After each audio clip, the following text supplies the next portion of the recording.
Hey there, guys. Welcome, welcome, welcome. This should be an interesting evening. I am over here working on getting the Trump Elon feed up. They should be starting in 4 minutes. So let me summon the stream up. I'm assuming it will come from Elon's page. Let's see.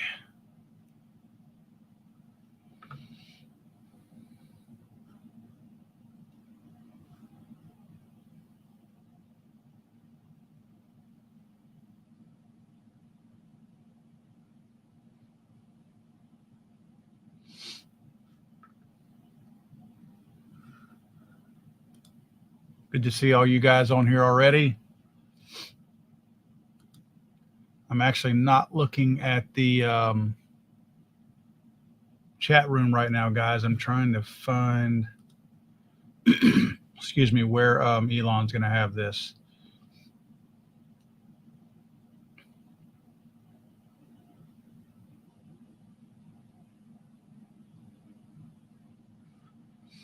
I suppose it's just going to be straight off of his page. So I'll wait another 3 minutes and just refresh it again and see if it comes right off of there. It's supposed to be on their spaces.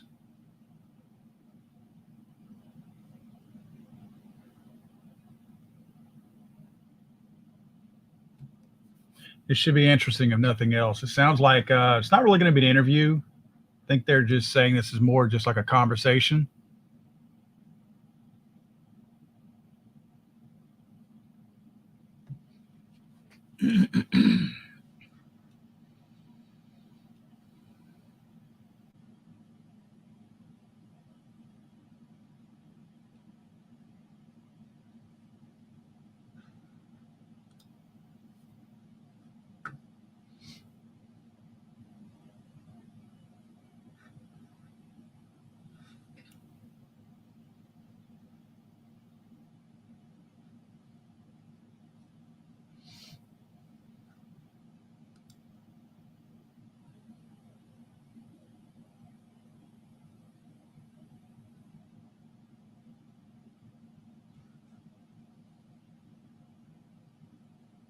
Oh, here it is.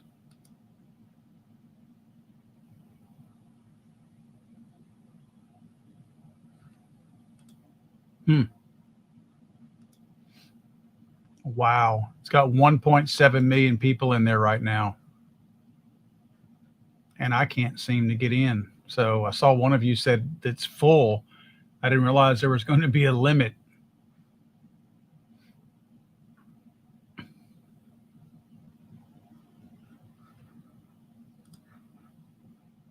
That's crazy.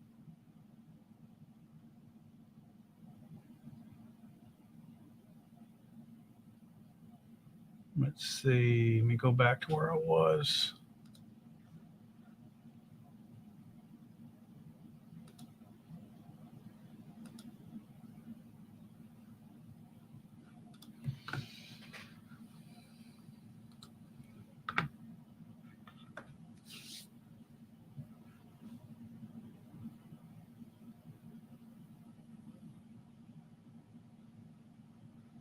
Yeah, it looks like a bunch of people are getting. Sounds like X might be crashing already because let me show you what I'm looking at.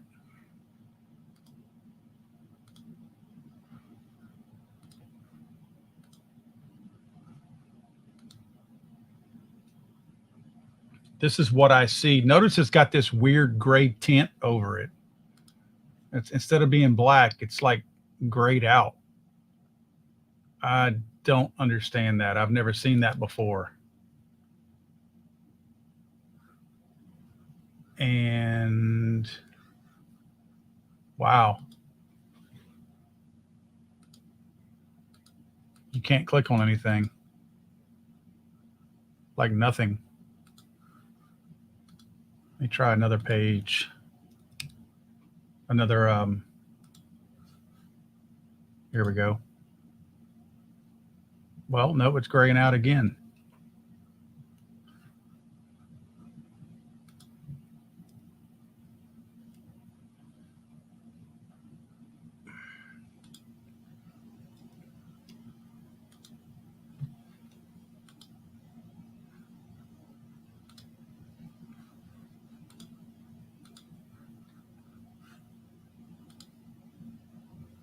Yeah, it's not. It looks like we are not going to watch this. This is what I get. Notice how the screen is grayed out. Like everything's grayed out. I can't even. It's like the whole X is crashing.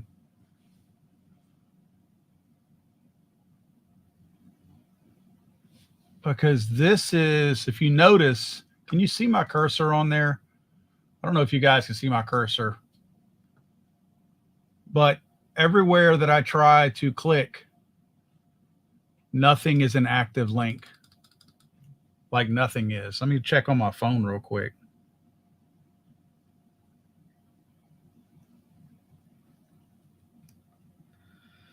Let's see, guys.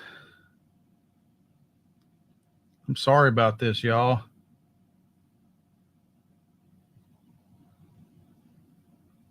Join space.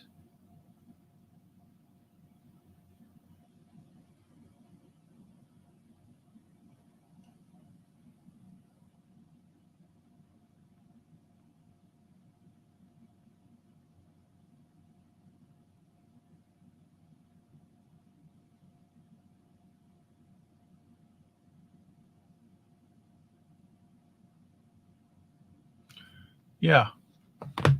So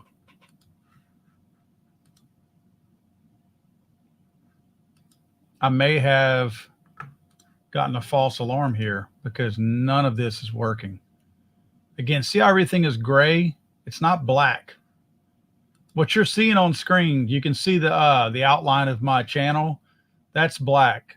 Then the X screen is gray on the inside. That should be the same shade of black, if you will, and it's not. Let me try and see if there's something on YouTube that I can get. Let's see here. Give me 1 second.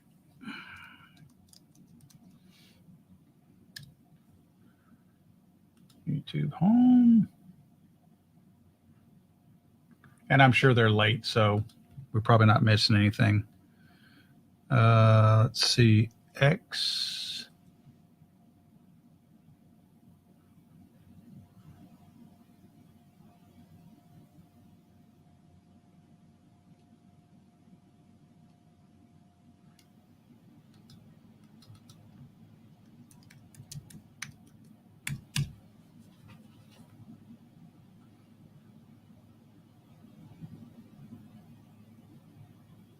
Oh, well, maybe we can pull it off of here. I think I can find it in some other places.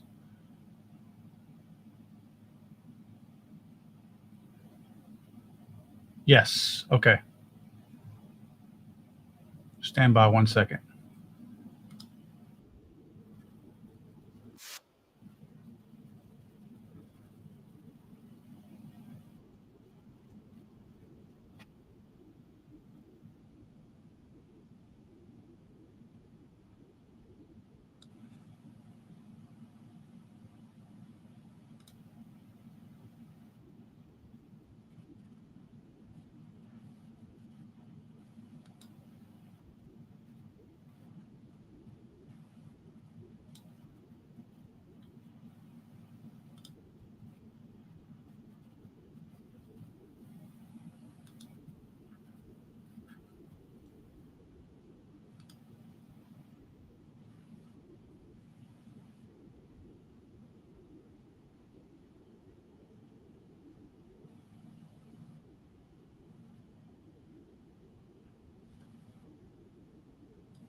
I don't. Yeah, this can't be. Yeah, this is bull.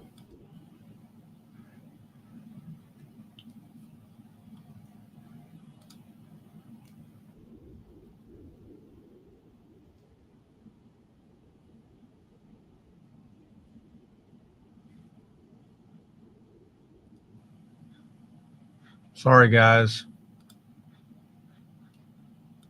The X feed is still not working.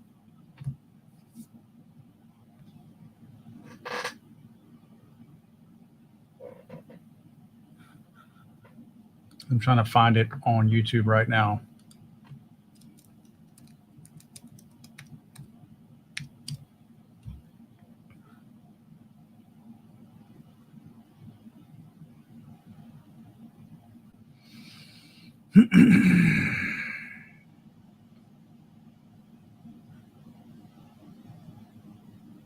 God, there's scammers everywhere on this. It's the craziest thing. I mean, these guys, everybody and their brothers running a scam right now saying live Trump Elon interview, and it's all BS.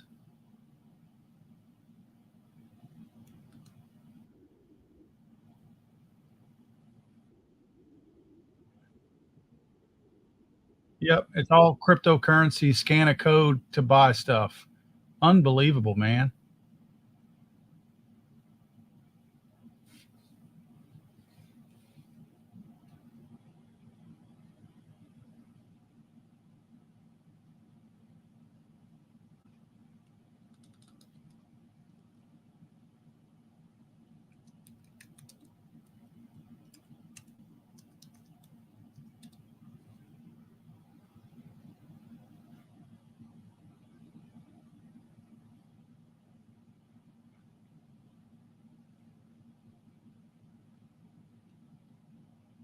This is the craziest thing.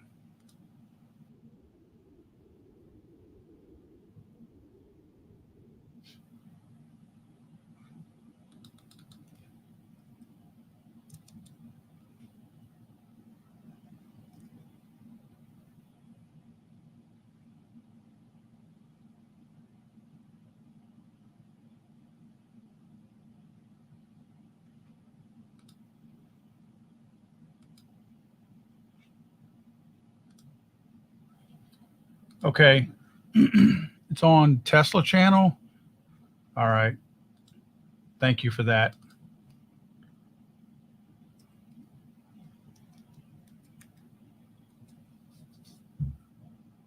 If I can find that. Jeez, look at all the garbage.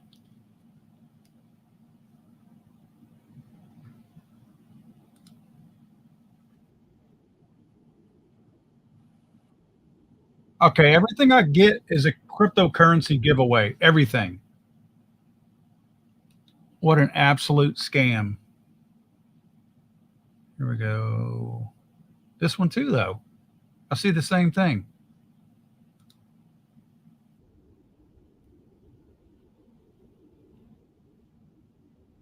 And the Tesla channel has nothing but Tesla car stuff.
Yeah, I don't think those crypto things are.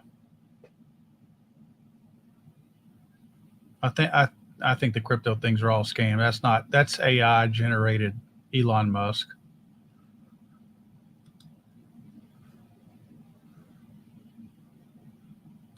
Jeez, what an absolute. Elon's gonna have to fix that stuff on X because that's unacceptable right there. His own platform is crashing.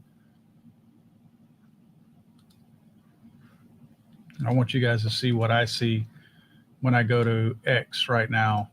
This is it. It's like I can't click on anything. Like none of this is clickable. It's like I highlighted the whole screen. Only thing I can do is in my browser is refresh everything, but nothing is clickable. Anywhere that I look in here, nothing at all is clickable. So X is it's useless for me right now. I wonder if, let's see. Here we go. I wonder if I can share this from because my phone looks like it's going to it. See if I can share from my phone my map here. See if it'll open it up.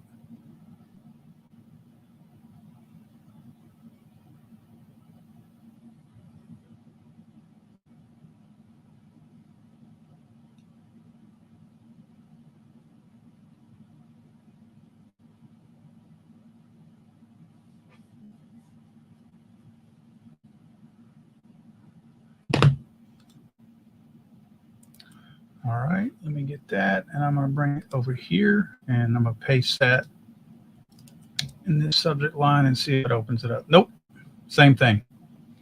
Oh, wait a minute. Start listening. I might have gotten it. So no video? It says pregame show.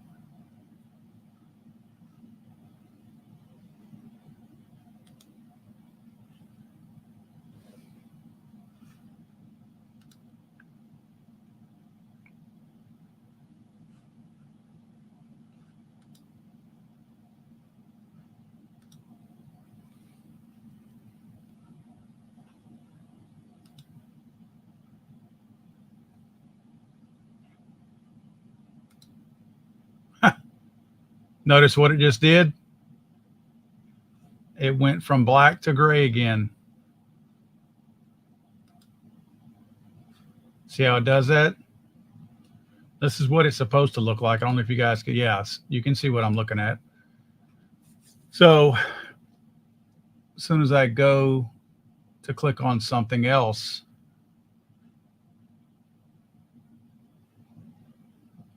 on Elon's page, it won't. Go to Trump's page.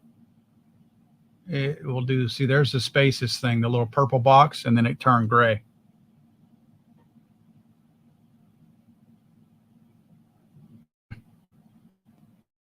Oh, I guess I struck out on that, guys. I don't know what to tell y'all. Yeah, everything I try to.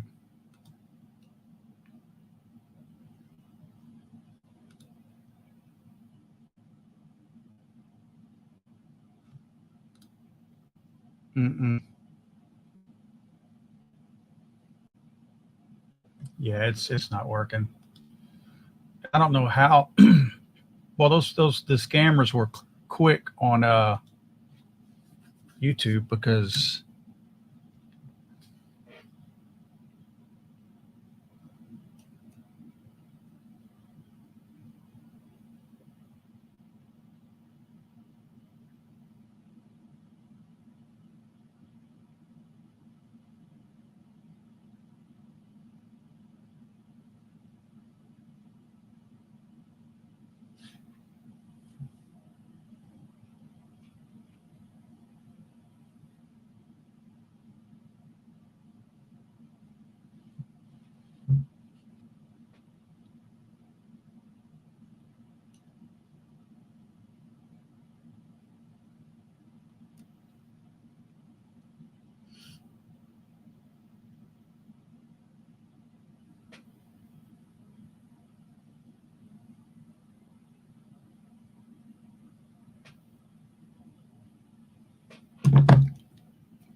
I finally got in it on my phone, and then it popped up and said this space is not available.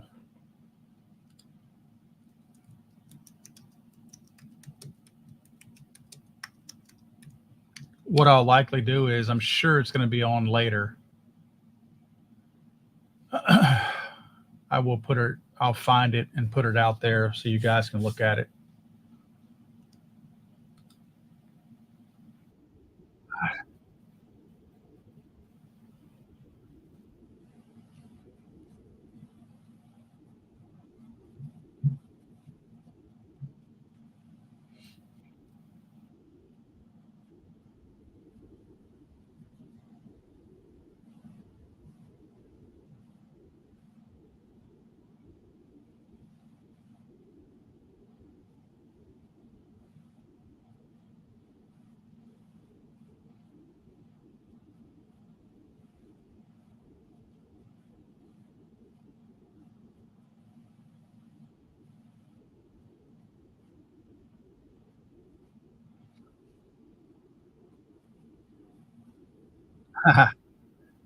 Everybody's talking about.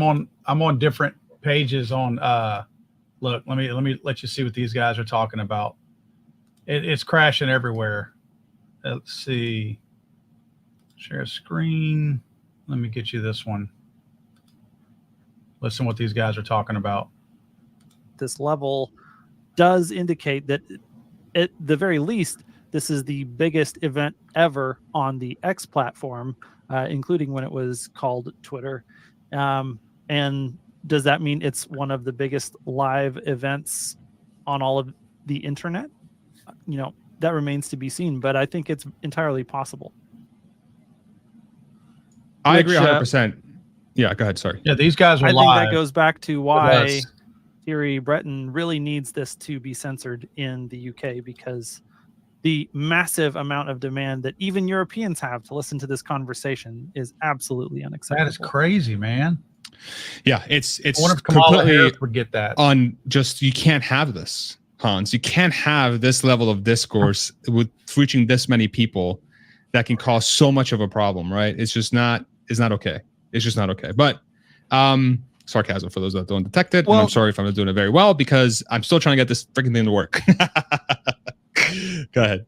Sarcasm, yes, but in all seriousness and honesty, it is not okay historically. This usually 1,000%. leads to That's very crazy. tumultuous things. 20 million people? So that's wild. Inform the readers, just a lot of people don't understand or aren't familiar with the history of the...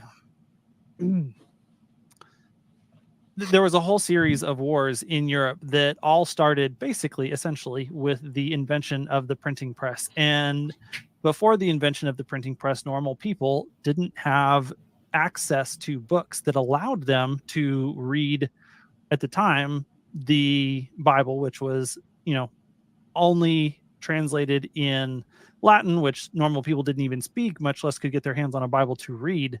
And so then with the invention of the printing press and then the translation of the Bible into the common languages, people began to actually have access to read this book that the governments had been using in order to do whatever it was that they deemed necessary at the time to do. And this really led to a period of hundreds of years of chaos throughout Europe and wars between, basically the development of the Protestant church in the first place, and then wars between the Catholic Church and the Protestant church. And these wars were very violent. And I think estimates are that almost a third of the population in Europe died in wars. I don't know if it was just the 30 Years' War or if it was in the century basically surrounding the 30 Years' War.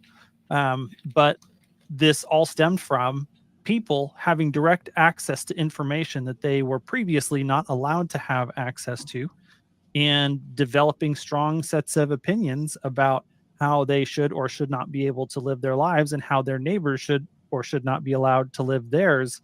And so when we have this democratization of information at new scales, it usually does induce levels of instability that are we'll just say chaotic and violent, to be frank. And we don't know, like, hopefully at this stage in history, we can have these types of conversations without it coming to violence. But that remains to be seen. There is, you can't just take that risk off of the table. Professor Hans with a great history lesson.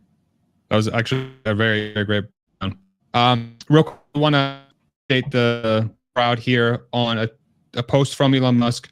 There appears to be a massive DDoS attack on X. Basically, this is a fancy word of saying there's a lot of bots that are trying to access X. That's what Elon Musk is saying. Working on shutting it down. Worst case, we will. Oops.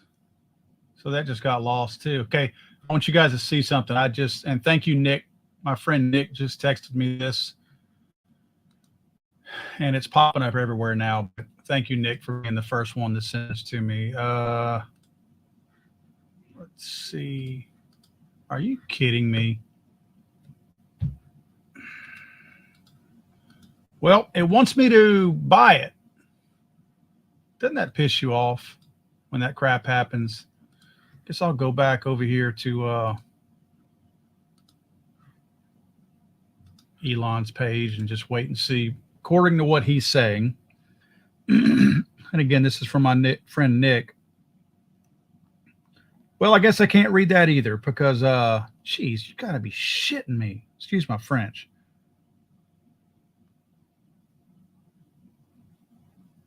Everything's behind a freaking paywall now. I'll just read the headline. Elon Musk's big X interview with Trump kicked off with major technical difficulties. Ran into technical difficulties before the conversation even got started on Monday. The Musk-owned social media platform broke as thousands of X users attempted to join the live. No, that's not thousands. You got millions to join the live space ahead of the discussion, which was scheduled for 8 p.m. Eastern time. The platform malfunctioned for many users, despite Musk saying Sunday that he conducted several system scaling tests ahead of the conversation. Several X users responded to the space saying they were unable to join the discussion. Some people received a message that said this space is not available. That's what we saw a while ago. The technical complications harken back to Musk's disastrous campaign interview with Florida governor. Okay, so somebody must be trying to just run him down. Sunday, Musk live streamed himself gaming twice. Okay, so I wonder.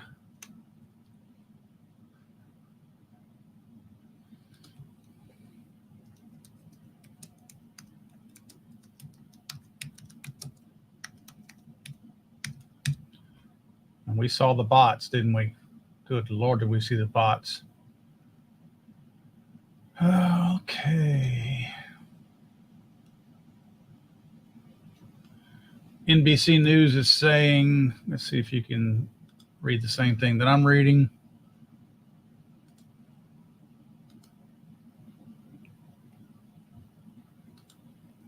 Let me pull this one up.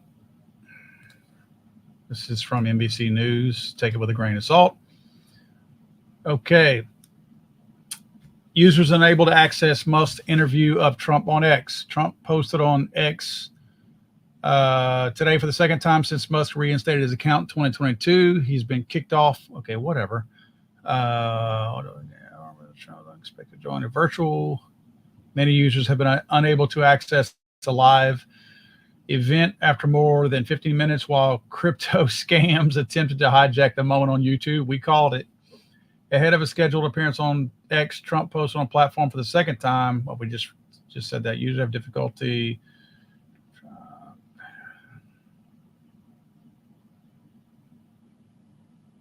So, nothing there. I just put in Google Elon. Oh, it says Elon Mush.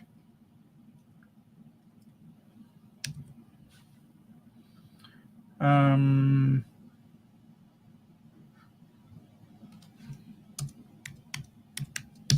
just seeing what will pull up. This is likely one of Times of India. You know that's a scam. Times of India. Yeah, that's never going to be, never, ever, ever, ever click on live Donald Trump, Elon Musk interview from the YouTube Times of India. Ever. Don't ever. And if you do, have your credit card ready, because if you're crazy enough to click on it, you may as well give them the number. Let's see. Yeah, it ain't gonna happen. And if I go back over here, and again, I want you guys to be able to see what I'm looking at. And go back to X and see what old Elon has got going on for us over there. See that? I don't know if you can see the same thing that I can see. Let me try to zoom in a little bit. See that gray box right there? That should be a purple box, and the X spaces, like spaces is like a place to have live streams, and it's their little logo or whatever is purple. So that should be a purple box. With it being gray and saying details not available means something ain't right. So yeah. And you have to understand too, right? There's a lot of big tech people out there who hate Donald Trump and they hate Elon Musk. So this is not a shocker to me. It's really not. I mean, I know Elon's got a lot of his own servers and his own platform and all that, but it is relying on all kinds of other big tech stuff out there, and they just hate the guy. So this is not a shock at all to me. Unbelievable.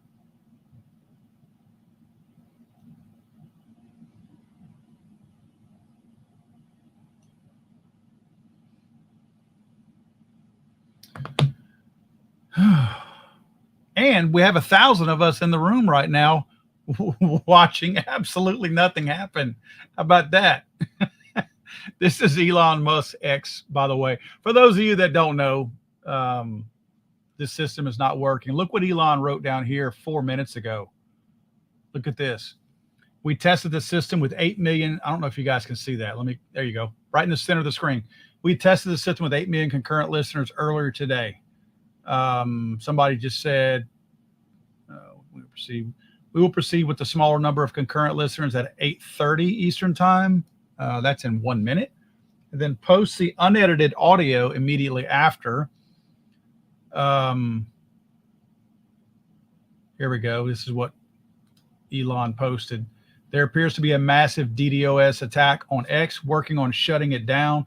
Worst case, we will proceed with a smaller number of live listeners and post the conversation later. That's, again, pretty much a bot attack. Yeah, Hodge Twin says deep state attack guaranteed.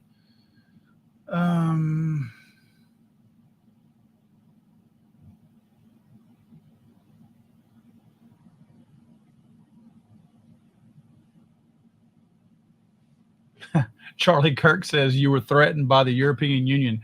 Yeah. If you guys have not seen the post that I wonder if I can pull that up on here without screwing you guys up. Let's see if it's going to log in and if I've, excuse me, be on my account.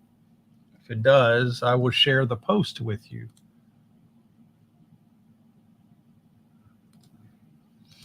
Okay. You find my, it's so weird going from the, yeah, this must be my, that's not the right account of mine. I've got 3 accounts on here because I kept getting deleted. Here we go. Paul of LA. That's me. Okay. So this is the post earlier from Elon Musk. This is, if you guys, make sure there's nothing else coming up on his page real quick, because he says 7:30 when he's going to try.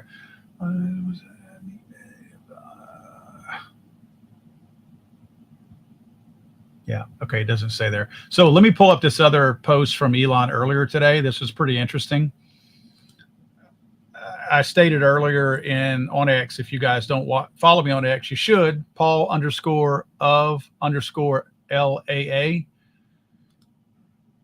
Check this out. This is a post that I forwarded earlier from Elon Musk. If you guys can see that, let me get in a little closer. Okay, so let me get this first. This is so good. Theory Breton. Theory Breton is with, let me get down here what his title is. As commissioner of the European Commissioner, some EU bull crap. Okay, so this guy posts, with great audience comes great responsibility, as there is a risk of amplification of potentially harmful content and that's the EU symbol, or European Commission. I sent this letter to Elon Musk. Like, this guy's bragging that he sent this letter to Elon Musk. It essentially says that Elon Musk better be a good boy and that he's got to abide by their rules. Dear Mr. Musk, I'm writing to you in the context of recent events in the UK in relation to your planned broadcast on your platform X of a live conversation between a US presidential candidate and yourself, which will also be accessible to users in the EU. This is where it gets good. These people over there think that they can tell us in America what to do. And I mean, I pulled a muscle on my middle finger yesterday. I understand that you are currently doing a stress test of the platform. In this context, I'm compelled to remind you of the due diligence obligations set out in the Digital Services Act. This is some New World Order bull crap, as outlined in my previous letter. As the individual entity ultimately controlling a platform with over 300 million users worldwide, of which 1/3 in the EU, that has been designated as a very large online platform, you have the legal obligation to ensure X's compliance with EU law, and in particular, the DSA in the EU.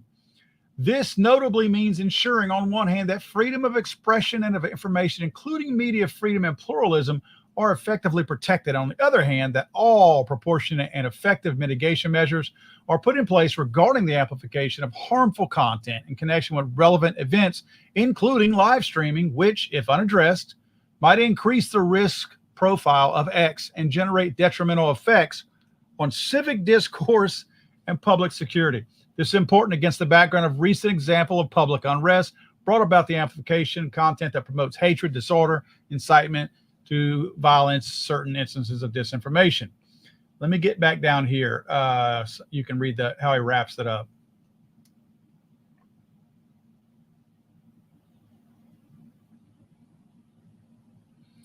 Let me clarify that any negative effect of illegal content on X in the EU, which could be attributed to the ineffectiveness of the way in which X applies the relevant provisions of the DSA, may be relevant in the context of the ongoing proceedings and of the overall assessment of X's compliance with EU law. That's funny. Okay. This is in line with what has already been done in the recent past, for example, in relation to the repercussions and amplification of terrorist content. I mean, really? You're comparing this to terrorist content? Look at this sentence right here. And I can't highlight it. Uh-oh. Sorry. I therefore urge you to promptly ensure the effectiveness of your systems and to report measures taken to my team. My services and I will be extremely vigilant to any evidence that points to breaches of the DSA and will not hesitate to make full use of our toolbox, including by adopting interim measures should it be warranted to protect EU citizens from serious harm. Yours truly, Theory Breton. So this guy is threatening from Europe, threatening Elon Musk. You want to see how Musk responded to him? This is good stuff right here. This is Elon's response.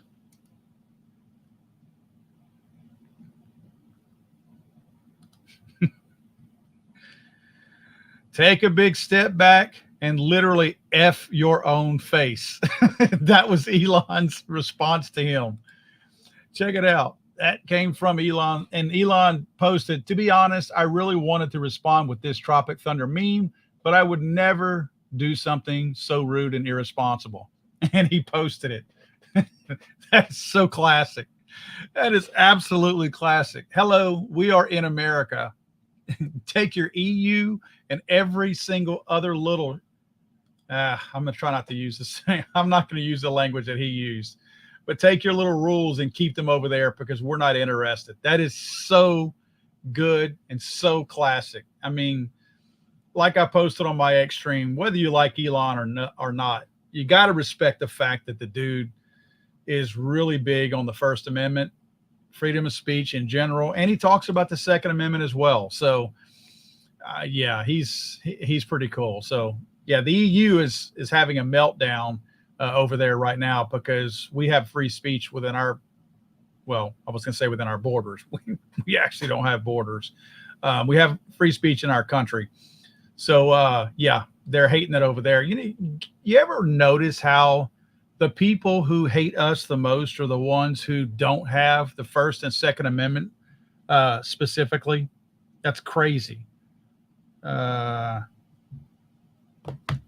see. My buddy Nick is telling me that Trump's space appears to be working. So let's go. All right, let's see. Nope.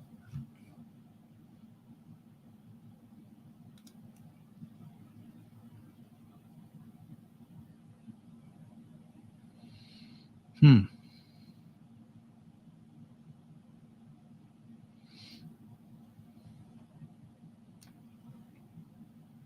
don't know if you can see my screen over to the far right. That's what I'm trying to mess with. Let me see what Elon's looks like.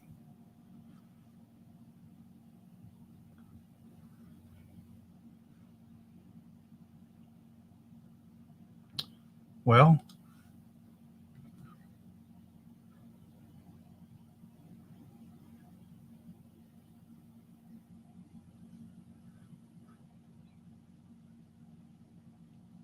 it's definitely not playing.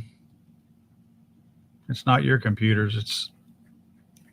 And it's not here. I'm getting no audio signal. Let me leave. I saw Elon's page shows that Trump space. Yeah, I don't listen anonymously. No. Start listening. Same thing. So whether it's Elon's page or Trump's, I get the same little box to that bottom right-hand side over there. And it's doing nothing.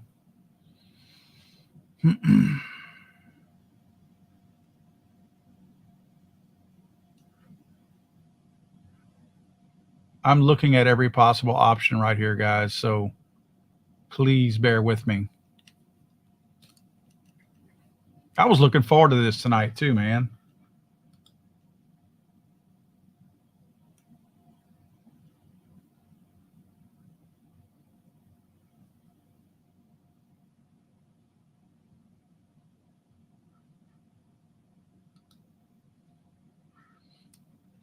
Well, I'm on Trump's page right here. Let's see.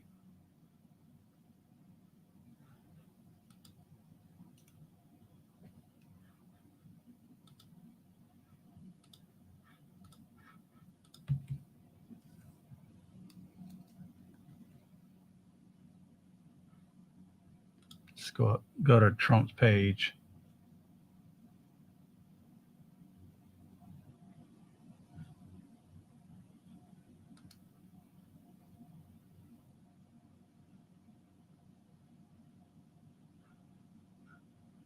Let me close this one out.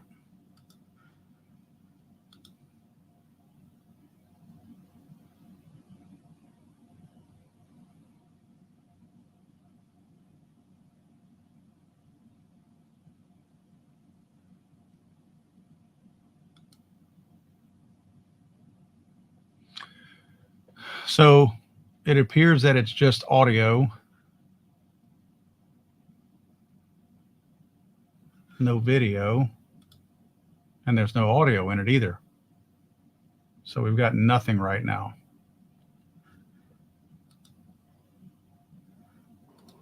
Oh, All right, hello everyone. My apologies for the late start.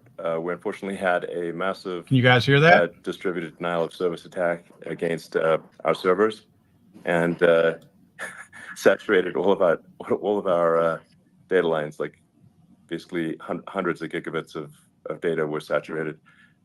We think we've overcome most of that, and so it's now time to proceed. But as this massive attack illustrates, there's a lot of opposition to people just hearing what President Trump has to say, and but I'm honored to have this conversation. I want to emphasize it's a conversation, and it's really intended to just get a feel for what Donald Trump is just like in a conversation. It's hard to catch a vibe about someone if you just don't hear them talk in a normal way. And when there's an adversarial interview, like no one's themselves in an adversarial interview. And this is really aimed at kind of open-minded, independent voters who just trying to make up their mind. So you can understand like what is what is it just like to have a conversation. So honored to Donald, great to speak. We had a great conversation yesterday. As you mentioned yesterday, if we could just record that conversation and post it, it would have been excellent. And I hope we can have something like that today. Well, I think we will. I'm pretty sure we will. And congratulations, because I see you broke every record in the book with so many millions of people. And it's an honor. We view that as an honor. And then you do want silencing of certain voices. Usually those are voices that have something to say that are constructive, oftentimes constructive. What's up with Trump's voice? So we have to consider it an honor. But congratulations on breaking every record in the book tonight. That's great. Well, thank you. Maybe we could start off with, the assassination attempt, which was an incredible thing. And I have to say that, your actions after that assassination attempt were inspiring. You, instead of shying away from things, instead of ducking down, you were pumping your fist in the air and saying, fight, fight, fight. And I think that's, the president of the United States represents America, and I think that is America. That is strength under fire, and so that's a big part of the reason why I was excited to endorse you as the president of the United States for having another term here. Is that was just incredibly inspiring. But what was it like for you? Not pleasant. I have to be honest. I said there was blood. I had more blood. What is up with his voice? I didn't know I had that much blood. The doctors later told me that the ear is a place that is a very bloody place. Sounds like he has no dentures on him. In this case, it was probably the best alternative you could even think about. What the? Because it went at the right angle, and it was a hard hit. It was very. I guess you would say surreal, but it wasn't surreal. I was telling somebody you have instances like this or like a lot less than this where you feel it's a surreal situation. And I never felt that way. I knew immediately that it was a bullet. I knew immediately that it was at the ear. Yeah. And because it hit very hard, but hit the ear. And I also heard people shout, bullets, bullets, get down, because I moved down pretty nicely, pretty quickly. And we had bullets flying right over my head after I went down. So I'm glad I went down. The bigger miracle was that I was looking in the exact direction of the shooter. And so it hit me at an angle that was far less destructive than any other angle. So that was the miracle. That was, for those people that don't believe in God, I think we got to all start thinking about that. You have to, I'm a believer. Now I'm more of a believer, I think. And a lot of people have said that to me. A lot of great people have said that to me, actually. But it was amazing that I happened to be turned just at that perfect angle. And all because I put down a chart on immigration that showed that the numbers were so great. I love that chart even I mean, more maybe now it's a than I sign. ever. Maybe Yeah, that's a sign, you know. it's an immigration sign. You highlighted a serious issue, and Yeah, at that moment, that's right. the bullet missed your, you know, hit your ear, but you know, missed your head. I mean, Well, you know, the amazing thing is that the sign, I said, bring down that sign on immigration. And it was literally about an eighth of a second where it would be good. And after that, it was going to yeah, be a disaster, no matter which way you were facing. But it just had that perfect angle, which was exactly at this shooter. Very sad situation.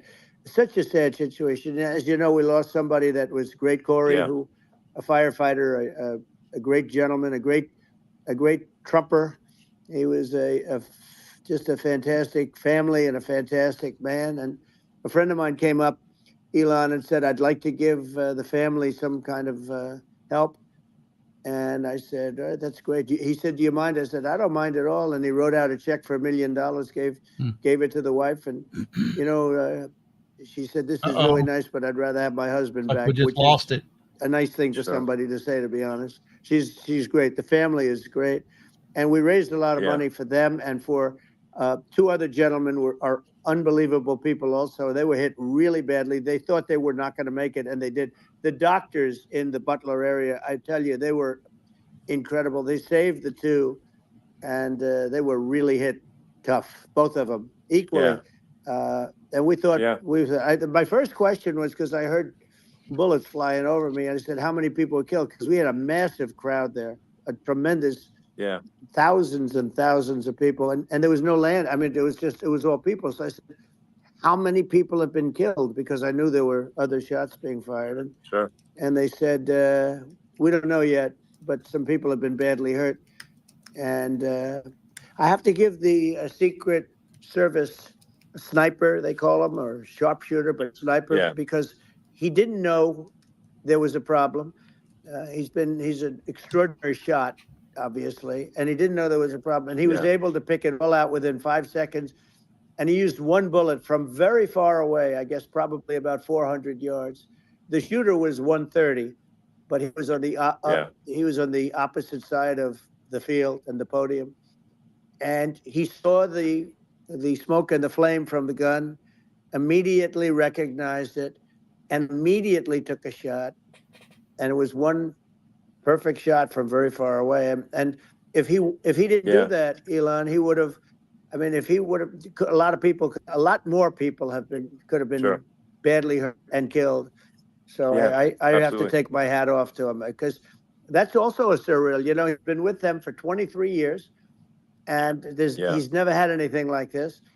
And all of a sudden he has to act, and it's a very tough thing to act and to be shooting somebody. But he saw the gun, saw the smoke, saw the flame from the gun, very far away. Obviously has very good eyes. He's got very good vision, which I assume you have to have in that particular work.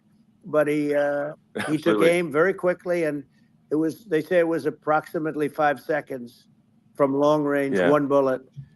But that didn't happen because the shooter had a lot of bullets. He had a lot of cartridges up there with him. So well, could have been brave. I mean that's clearly he was very competent in taking that shot to stop the attempted assassination. But I mean, there does seem to be, I mean, some pretty significant failings elsewhere in the system. Like, there's just no way that, like, how on earth does a shooter get on a roof 130 yards away? That seems crazy. I think most people people are wondering how on earth could such a thing happen? Well, you know, I view it as two ways. There should have been nobody on the roof. There were people, because there were so many tens of thousands of people there.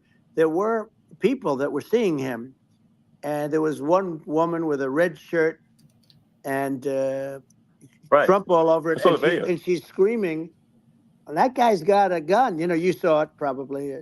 There's a guy up there with a gun. I mean, it's like, I guess, I mean, for my part, and I think probably many members of the public are wondering, how the heck are, you know, basically people wondering by pointing out there's a guy on the roof with a gun. Yeah. And they're seeing it, but somehow it's not being addressed. That does seem crazy. Well, they're going to learn from this. The communication between the local police, who sort of had an idea, and then ultimately a man lifted himself up to the roof, could barely do it because he was pulling himself up, and he saw the man with the gun. The man with the gun pointed the gun at him. He thought he was probably going to get shot, but he was like pulling himself up, and because of that, he couldn't get to his gun, and he fell down. Actually, very badly hurt his leg, his ankle. I hear very badly, but he fell down, and he did. From what I understand, he did say there's a guy up there with a gun, and the shooting started very quickly after that. I think it forced the shooter to go maybe quicker. He was supposed to be a very good shot. Yeah. My sons, Don and Eric, they can't believe what happened, but they said from 130 yards, a bad shot would hit that target almost every time. They said it's like in golf, sinking a 2-foot putt. Yeah, it's not a tough shot. It's not a long shot. The Secret Service person had the long shot. He had a triple the distance actually. So it was a terrible thing. Look, it's hard. I have to say this about the Secret Service. When I went down, and I went down based on, I think, they're screaming, but other people also, because people saw this happen. You had so many people. One of the miracles was that nobody ran. I mean, if a gun goes off, the crowd control people showed us this. When guns go off, and it does happen in stadiums at a soccer match or some kind of a match, everybody flees. They call it a stampede, like cattle. But everybody, and a lot of people get killed with those stampedes. We had more people than you'd have at some of these matches or these games, and nobody left. You had a small group behind us in the grandstand, and that was full. And you look at it as it was taking place, and normally they'd be running. They didn't leave. They saw that I was hurt. They saw a lot of blood, and they saw that I went down. And it's almost like they wanted to be with me. Well, out front, you had thousands, tens of thousands of people. As far as the eye could see, you had people in Butler, as far as the eye could see, and a lot of press too. There were many cameras on watching this. It's what makes it so different, because normally things happen that aren't good, but you never have a picture of it. Here we have all these cameras shooting it, so sort of amazing. But one of the interesting things was that you didn't have anybody flee. You didn't have anybody stampede. Sure. Nobody. And there were some people behind me. They stood up and they're looking like, I mean, I tell you, you want to have them in a foxhole with you. I want to meet some of those people because it's so different from what you heard. But so I was down. But the Secret Service guys, there were bullets flying right over my head. You could hear them go whizzing, and these guys came jumping on top of me, and a young lady, Kate. Would jump. They moved so fast, and let me tell you, that took tremendous courage. Now there was a lack of coordination. There was, obviously everybody understands that somebody that building should have been covered. And I mean, that was the big thing. Looking at the aerial views, that building would be like the #1 spot for a sniper. I mean, it's like if you were to pick, like, what is the favorite? So if the goal is to assassinate, what's your favorite spot? That building. You're right. That building would be #1. That would have been the spot. It's like you can ask for a better location. It's like no, that would have been the spot. What people think is when the local policeman, who, by the way, he really he did what he was supposed to do. He couldn't hold on any longer, and then when he got his head just peeking above, this guy standing there with a gun at his head, and when he fell down, again, hurt his ankle very badly, but he was making the calls. But what happened is the firing took place very soon. So what they think is that this guy ran to his site, which he had all planned out with a gun. He ran to the site and he started shooting fast. And maybe that's why he sort of missed. I mean, he got me, but it could have been a much bigger problem. But he totally would have hit if you hadn't turned your head. So, like, there was it was a very near thing. It was a So, miracle. If I hadn't um, turned my head, yeah, I would not be talking to you right now. As much as I like you, exactly. I would not. Yeah, I would well, not be talking to I mean, be talking to me from another realm, you. perhaps. Yeah, that's Um, right. We'd be talking from a so, different place. But it was a, it was a, you know, it was a very terrible experience. The Butler Hospital, they did such a great job. The doctors were so good. Everybody was so good. There was a mistake. If somebody knew, because people were hearing that, you know, there was just a bad feeling that there was somebody was around. You know that story now. It's been pretty yeah, well. yeah, And yeah, if somebody could have said, because they've oftentimes said, you know, like there'd be a lightning storm or something. Because I've done, I think over 300. I think I did a lot more than that, but we did a lot. And oftentimes they'll say, "Sir, could you wait 10 minutes, please? Sir, could you wait 20 minutes? There's a storm overhead or lightning or something," right? And yeah, that happens yeah, often. And this would have been a perfect time for that to have happened, but it yeah. didn't get coordinated. That was the problem. Well, it was your I think your actions in the heat of fire, and you know, like what I find admirable there was that you can't fake bravery under such circumstances. The courage is instinctual or it is not. It's not a rehearsed action. And so I just want to say that I think a lot of people admire your courage under fire there. And Well, yeah, so thank you very yeah, much. I appreciate it. I didn't think of it. I just wanted to get up and I wanted to stand up. I wanted to let people know, you know, I felt I was good when they were on top of me, covering me, actually, very much covering me and very bravely. But I wanted to get up. I said, I want to get up. And they wanted, you know, they have everything there. They wanted stretcher. I didn't like the stretcher. And I knew I was hit in the ear, but I knew I wasn't hit anywhere else. They felt I was hit someplace else yeah, because it was such a lot of blood. And they were sure that I was hit someplace else. And they were saying, "Sir, you were hit more than the ear." I said, "Nope, I was hit in the ear. I want to get up. Let me get up." And so I got up, and the crowd didn't know what to think. I mean, this was so many people, and you could see they were confused. They didn't know what to think. And I wanted to let them know I was okay. It was very important for me to let them yeah, know that. And they went wild. You've seen the after. They didn't go wild when I yeah, got up because they didn't know, was I alive? You really couldn't tell. When I stood up before the you know, the fist in the air, uh, they didn't know if I was alive. Nobody did. And when I put the fist up, they were just relieved and happy and thrilled, and the place went crazy. It was pretty amazing. yeah. It was a Well, terrible thing, but it it was was really nice. incredibly moving. Yeah. Well, and I mean, speaking of the sort of slide that got you to turn that uh, saved your life, really, was the illegal immigration Right. slide. Maybe this, That's right. maybe this it's worth talking about that, It since was. that slide saved You're your right. life, No, basically. the illegal immigration saved my life. You're right, but and I I had to know, be at that's that exact angle. I mean, that's a great one. Saved by illegal You know, immigration. the I'm incredible sad. thing though, when you talk about the odds, you had to be exactly at that angle. But the Yeah, incredible thing is that the chart, I used it less than 20% of the time. It was just a moment. yeah, It's always on my left, never my right, and it's always at the end of the speech. So here yeah, we have it. It's on the right, not the left. It's at the beginning, not the end. And even the people that put it up, they were unprepared, and they did a great job. They got it up immediately, fortunately. But I looked to the right, and the bullet came whizzing by, hitting my ear. So it was amazing. But when you think of the odds of that, and yeah, yeah, you know that normally you wouldn't use it. Normally I wouldn't have the thing, and then it would yeah. have been a very different story. It's very much, I I say, an act of God. It's a miracle that it happened, and I'm Sure. honored by it. I'm honored by it.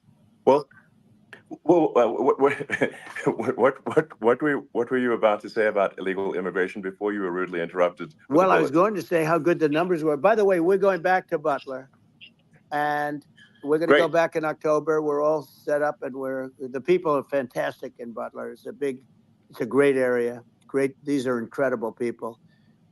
like the three that in the case of Corey killed and the other two, the families are, I got to know them a little bit, and the families are great. But we're going back to Butler. And I think I'll probably start by saying, as I was saying, prior to being so horribly interrupted. Yeah. But so rudely interrupted by an assassination attempt. But no, but the chart. Some people have no manners. Elon, the chart was just a chart that in my last week, we had the best illegal immigration numbers, meaning stopping. It was at the lowest. You've seen the chart. It's become quite a famous chart. Yeah. But that was the lowest point ever recorded. It was a really, I was very proud of those numbers. And then you see what happened with these people, Kamala and Joe. You see what happened. They just let it go. I had remain in Mexico policies. I had all these different policies that was so good.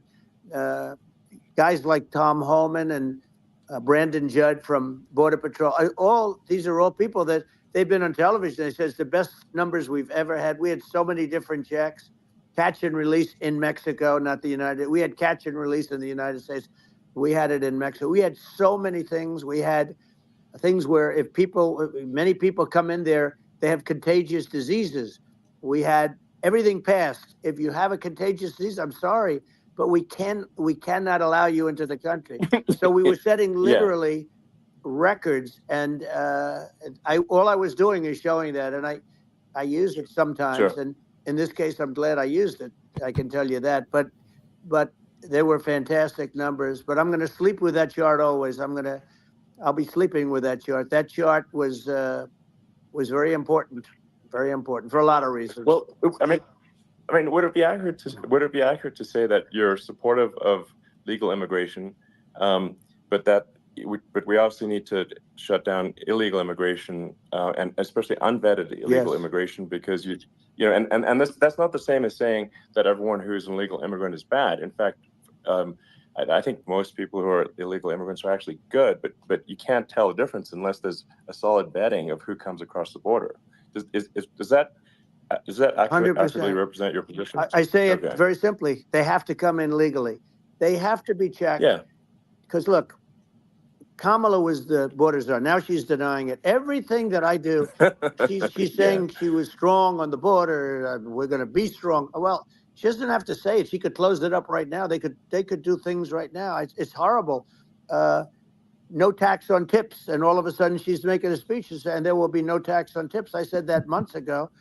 And by the way, they had just the opposite. They had not only tax on tips, but they hired 88,000 IRS agents, and many of them were assigned to go get waitresses and caddies and all of this on tips. They have a policy. They had a policy that they were really going to go after you, and were really harassing people horribly. And then all of a sudden, for politics, she says, she comes out with what I said, which I think is terrible. And I think it's also hitting them very hard. These people are fake. Now they're also saying they did a good job on the border. We had the worst numbers in the history of the world, not of our country.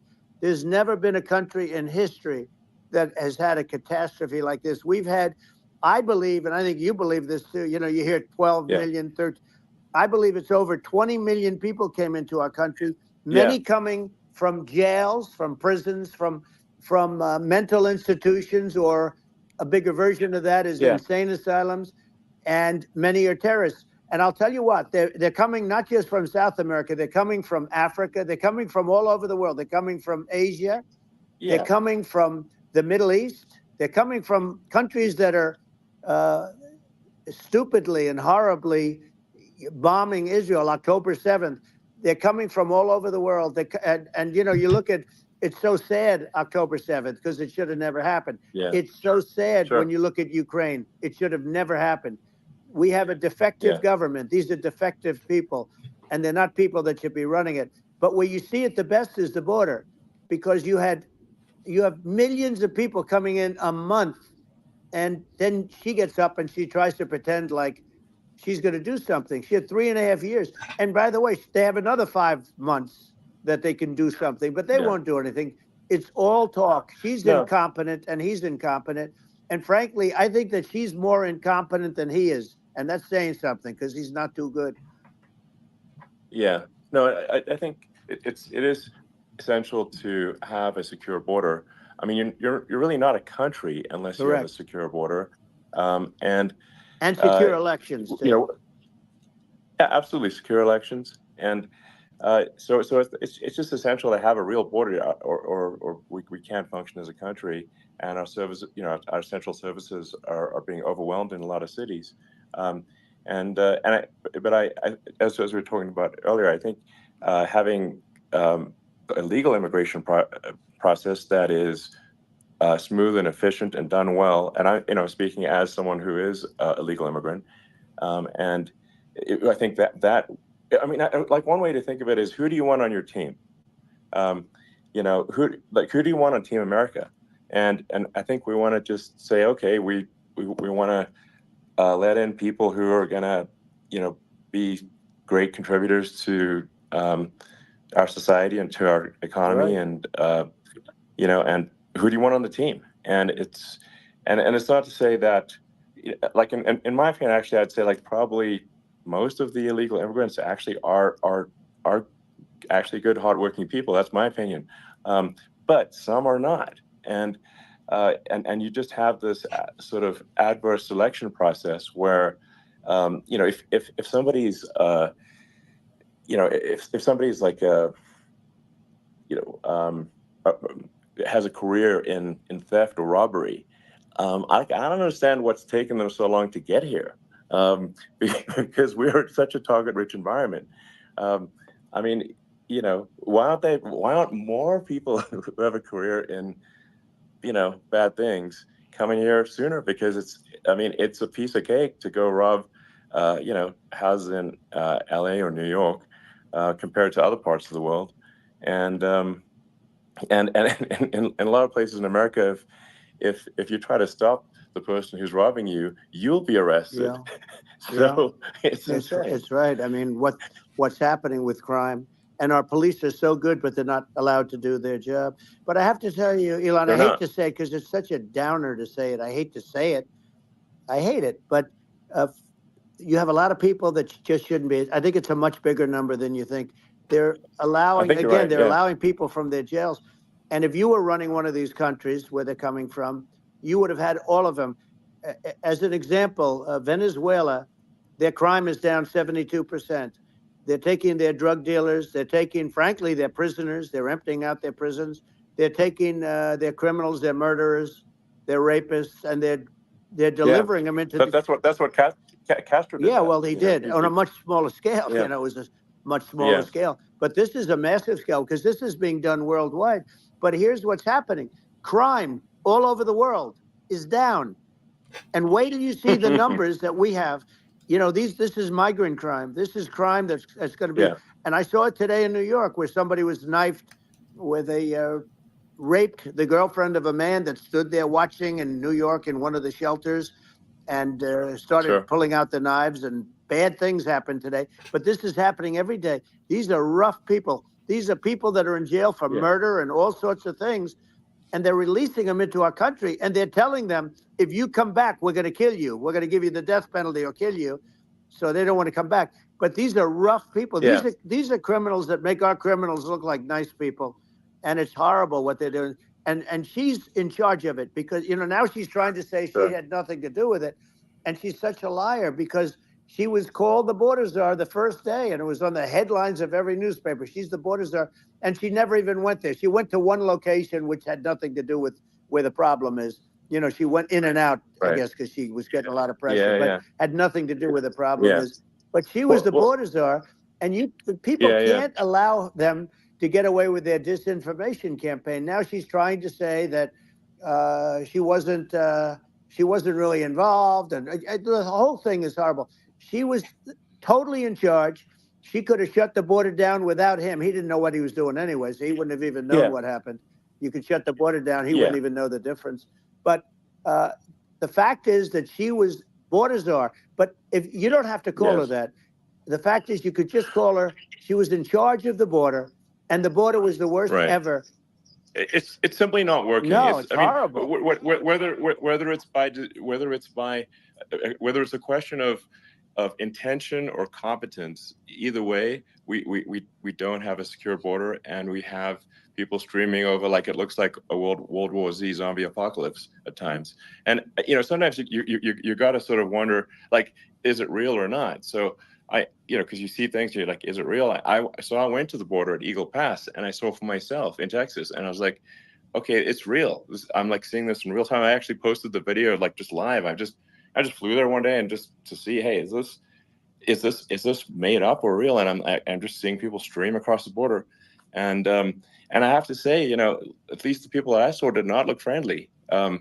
These are people can look at my video and say, Yeah. hey, these people look friendly. I don't look super friendly. So These are people that Elon would not be the same man if he had to walk across the street and look these people in the eye. These are rough people. These are really rough people coming across. And I know rough people. And these are people that we don't want in our country. And, the caravans are coming in and they're putting, and who's doing this are the heads of the countries. And you would be doing it, and so would I. And everyone would say, oh, what a terrible thing to say. The fact is, it's brilliant for them because they're taking all of their bad people, really bad people. And I hate to say this, the reason the numbers are much bigger than you would think is they're also taking their non-productive people. Now, these aren't people that will kill you. We have enough of them. But these are people that are non-productive. They are just not productive. I mean, for whatever reason, they're not workers or they don't want to work or whatever. And these countries are getting rid of non-productive people in the caravans in many cases. And they're also getting rid of their murderers and their drug dealers and the people that are really brutal people. And they're coming into our country at levels that have never been seen before. And I saw an ad just before I got on the air. I'm walking over here, and I saw an ad by Kamala saying how she is going to provide border security. Where has she been for 3.5 years? For 3.5 years, we have 20 million people for it. It's a terrible thing. I think this, frankly, I think this is a fundamental existential issue for the United States. And if we have another 4 more years of open borders, and it's going to be even worse with another 4 more years, it's going to be even worse than it's been for the past 3.5 years. I'm not sure we've got a country. You don't have a country left. Elon, if they get in, you will have 50 to 60 million people from all over the world, not South America only. We think of South America, we think of Honduras and El Salvador, Guatemala, and Mexico, the 4. But it's not that. It's everywhere. They're coming in from everywhere. And I had to stay in Mexico. I think this is a super important point. Like people, it's like basically when I went down there, I was like, well, where are people from? It's like almost no one was from Mexico. No, Mexico less. It's just the border. It's just the border with Mexico. But the people coming in, it's Earth, the rest of Earth, and America is only about 4 or 5% of the population of Earth. It would only take a few percent of the rest of Earth to overwhelm everything in the US. We're already overwhelmed, Elon. We're overwhelmed. You had to see the news tonight about New York, and I love that place. And what they're doing to it is horrible, what they're doing to it. And all the courts do is they try and focus on Trump. Okay, let's focus on Trump, who did nothing wrong. I complain about a rigged election. Elon, what's happened is unbelievable. You have from Africa, from the Congo, they're coming from the Congo, and 22 people came in from the Congo recently, and they're murderers, and they drop them. They take them out of jails, which is very expensive, to maintain the jails. Although they don't do too much maintaining, I can tell you. But they take them out of jails, prisons. They take them out and they bring them to the United States. They deposit them in the United States and say, "Don't ever come back, or you're going to be executed." And they don't want to come back. But they won't come back. Sure. But they're coming from Africa. They're coming from Asia. They're coming from the Middle East. They're coming from South America. They're coming from everywhere. Earth, and there are a lot of really bad ones. It's just an everywhere on Earth thing, and it's just not possible for the United States to absorb everyone from Earth or even a few percent of the rest of Earth. It's just not possible. So, well, Elon, we're going to have to finish this up. We're going to have the largest deportation in history of this country, and we have no choice. Otherwise, we're going to have a country.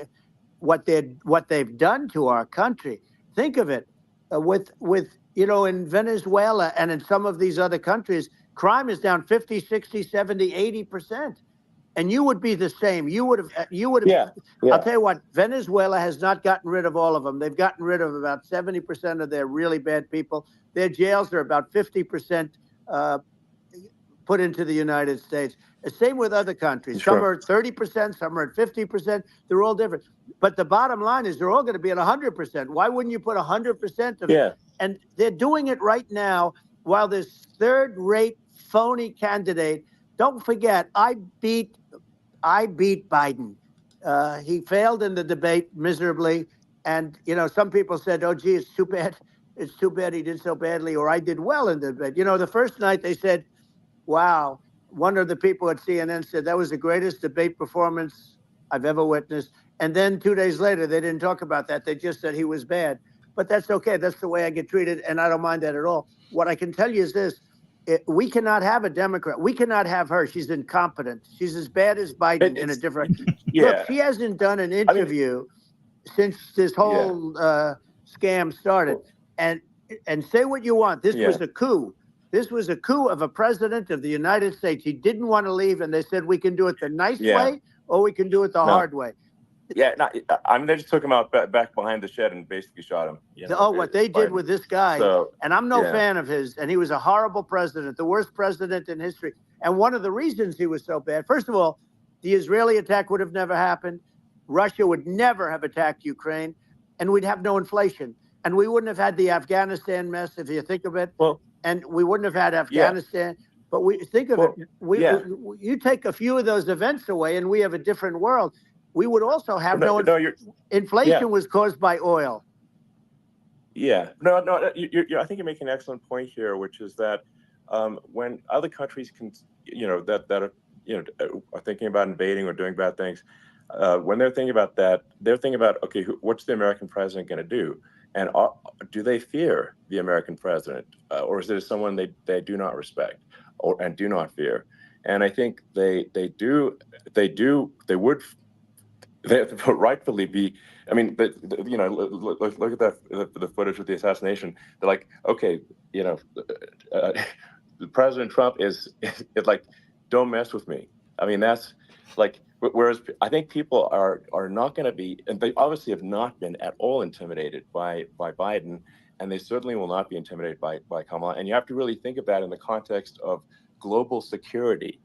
That if the American president is someone that, like, evil dictators are scared of, that makes a huge difference to the security of the world. So I had a good relationship with Putin, despite the Russia hoax that lasted for over 2 years. Just a hoax created by Hillary Clinton and Adam Schiff, some just bad people, just sick people, frankly. I mean, Schiff is a sick person. He's going to end up probably being a senator. It's hard to believe. The whole thing is hard to believe. But, they put our country in danger with that stuff, too. They actually, when they make up stories, and you have to fight your way out of it for a long time. But I know Putin very well. I got along with him very well. He respected me, and it's just one of those things. And we would talk a lot about Ukraine. It was the apple of his eye. But I said, don't ever do it. Don't ever do it. I shut down Nord Stream 2. That was the big oil pipeline, the biggest pipeline in the world going all over Europe. I shut it down. Biden came, and then they say, I loved Russia. I was a friend of Putin, and I loved Russia. No. He actually said to me one time, he said, if you're my friend, I'd hate to see you as an enemy. I shut down his pipeline, the biggest pipeline. They were looking at that to fund. And this pathetic president gets in there. And the first thing he did, one of the early things he did, is he shut down Keystone XL pipeline, which is our pipeline that would have employed 48,000 people, pipeline workers, shuts it down. That was, a massive job that Obama refused to allow. Yeah. I allowed it in my first week because it was jobs and it moved oil. And by the way, in a much more environmentally friendly way. It's underground. It's not a truck that catches on fire or a train that catches on fire.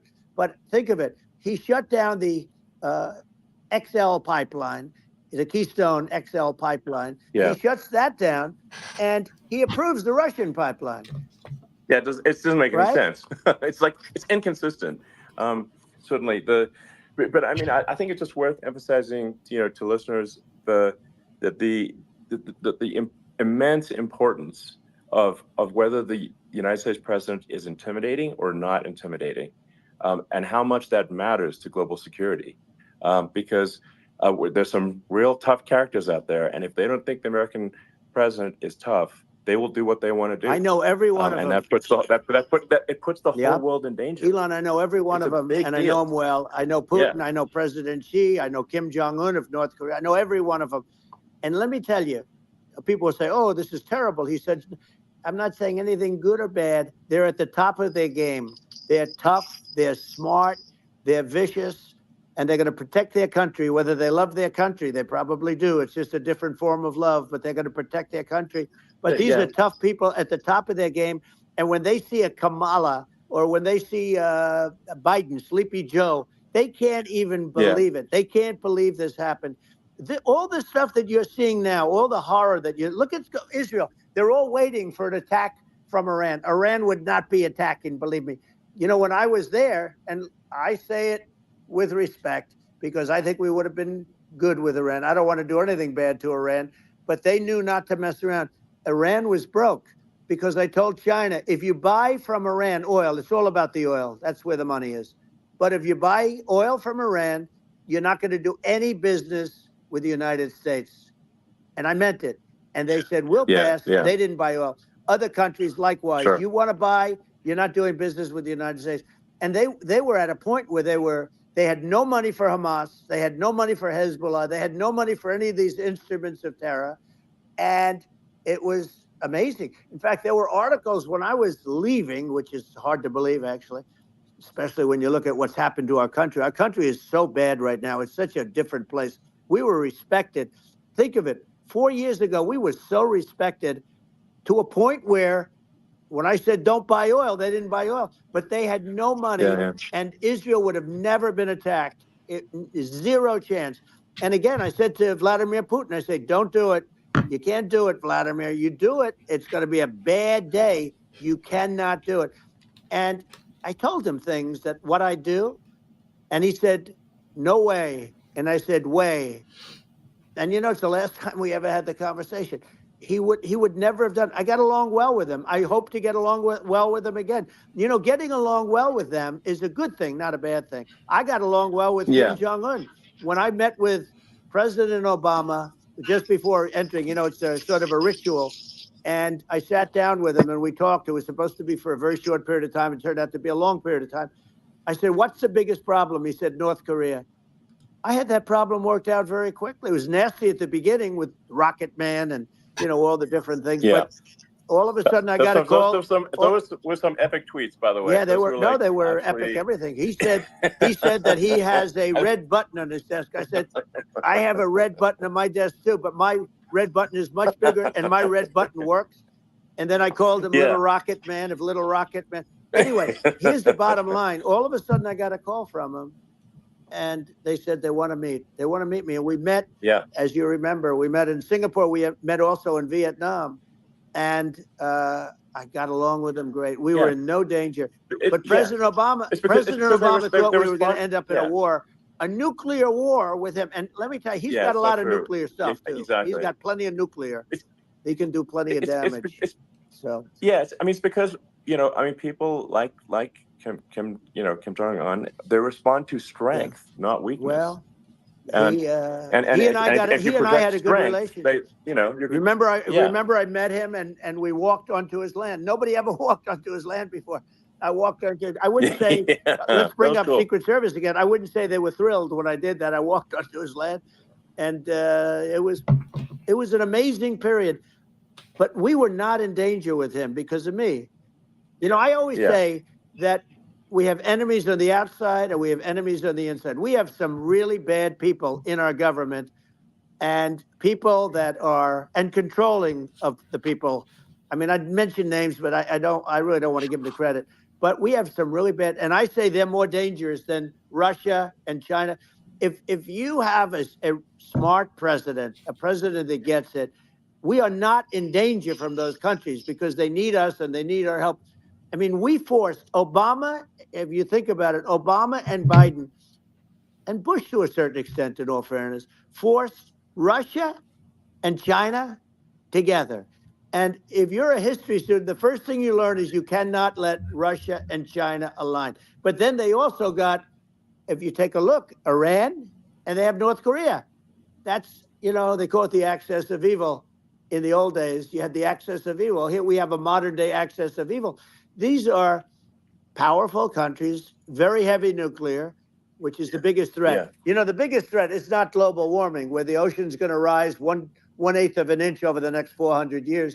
And you'll have more oceanfront property, right? The biggest threat is not that. The biggest threat is nuclear warming, because we have 5 countries now that have significant nuclear power, and we have to not allow anything to happen with stupid people like Biden. Biden did something with Russia. There was no chance of him ever going in. And when I left, and then after I left, they started forming big armies on the border with Ukraine, right? And I looked at that, and I thought he was doing that because Putin's a good negotiator. I thought he was doing that to negotiate. But then Biden started saying such stupid things. For instance, he said that it can be a NATO country. Now, Russia, for as long as there's been NATO, has said we're never going to agree to that. And we go right up front and say that. And we did things and said things through this president with a low IQ, very low IQ. He had a low IQ 30 years ago, by the way, but now he might not even have a IQ at all. There's nothing on the board that goes this low. He said things that were so stupid that war had zero chance of happening if I were there. Zero chance. He was saying everything the opposite. And it's so sad because many more people have been killed in Ukraine than you read about. You don't read about how bloody it is and how disaster. Sure. Hey, look, just in the 2 armies, you lost 500,000 people. And Ukraine's having a hard time. Ukraine, I don't know if you saw the article recently, and it's true. You don't hear the true story. But if you think about it, Russia's gone, Russia defeated Germany with us, and they defeated Napoleon. They've been around a long time. They're a big fighting force. Yeah. Sure. And it's very unfair. And Ukraine now doesn't have enough men. They're now using young men and very old men to fight. And we're in a very bad position. And I'm not going to blame exclusively, but I can tell you I could have stopped that. And a smart president could have stopped that. It wouldn't have happened. But we had a man that actually made it more prevalent. It was so bad. The words that he was using, the stupid threats coming from a stupid face that he was using. I said, this guy's going to cause us a war. He's going to cause us. And let me tell you, it can lead to World War III. That can lead to World War III. The Middle East can lead to. We have numerous places that could end up in a World War III right now for no reason whatsoever. I think you're right. I think people underrate the risk of World War III, and it's just when you're looking at the risk of global thermonuclear warfare, it's game over for humanity, and it's something that people have, I think, after the end of the Cold War, people have become complacent about, but they actually have forgotten that there are currently a lot of nuclear missiles that have targeting parameters for the United States from 100%. Other countries. And one of the things we're going to do is we're going to build an Iron Dome over us. Israel has it. We're going to have the best Iron Dome in the world. We need it, and we're going to make it all in the United States. But we're going to have protection, because it just takes one maniac to start something. We're going to have protection, and we're going to have. Why shouldn't we have an Iron Dome? Israel has one. Some other places have one that nobody even knows about, frankly. But Israel has it. We're going to have an Iron Dome. But with all of that being said, to me that's so important, the most important. But with all of that being said, the election's coming up, and the people want to hear about the economy and the fact that they can't buy groceries because they don't have enough money to buy groceries. The inflation has killed them. Food prices are up 50, 60, even 100% in some cases. And this stupid administration allowed this to happen, and it's a shame. And that's the thing that people most care about, in my opinion. They care about the border a lot, and we discussed the border at great length. It's nice to have a forum like this where I can discuss something at length. And by the way, you think Biden could do this interview? Do you think that Kamala could do this interview? They would take a pass on you. No, they could not. So they don't need Elon. They don't need Elon screaming out questions. It's pretty sad. when you think that somebody that does this for a living can't answer a question or is afraid to do an interview. And in her case, with a very friendly interview, she's got all friendly interviewers. It's pretty scary. Yes, absolutely. But the big thing now is the Well, economy, Elon. yeah. And as much as Yeah. I mean, I view nuclear as the single most important thing, but a lot of people don't. A lot of people don't understand that. But it doesn't have to.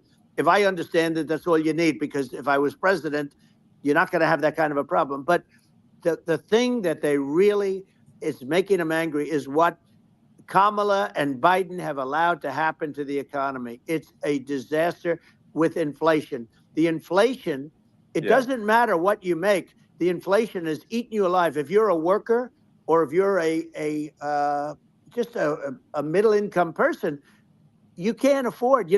4 years ago, 5 years ago, people were saving a lot of money. Today, they're using all their money and borrowing money just to live. It's a horrible thing that's happening.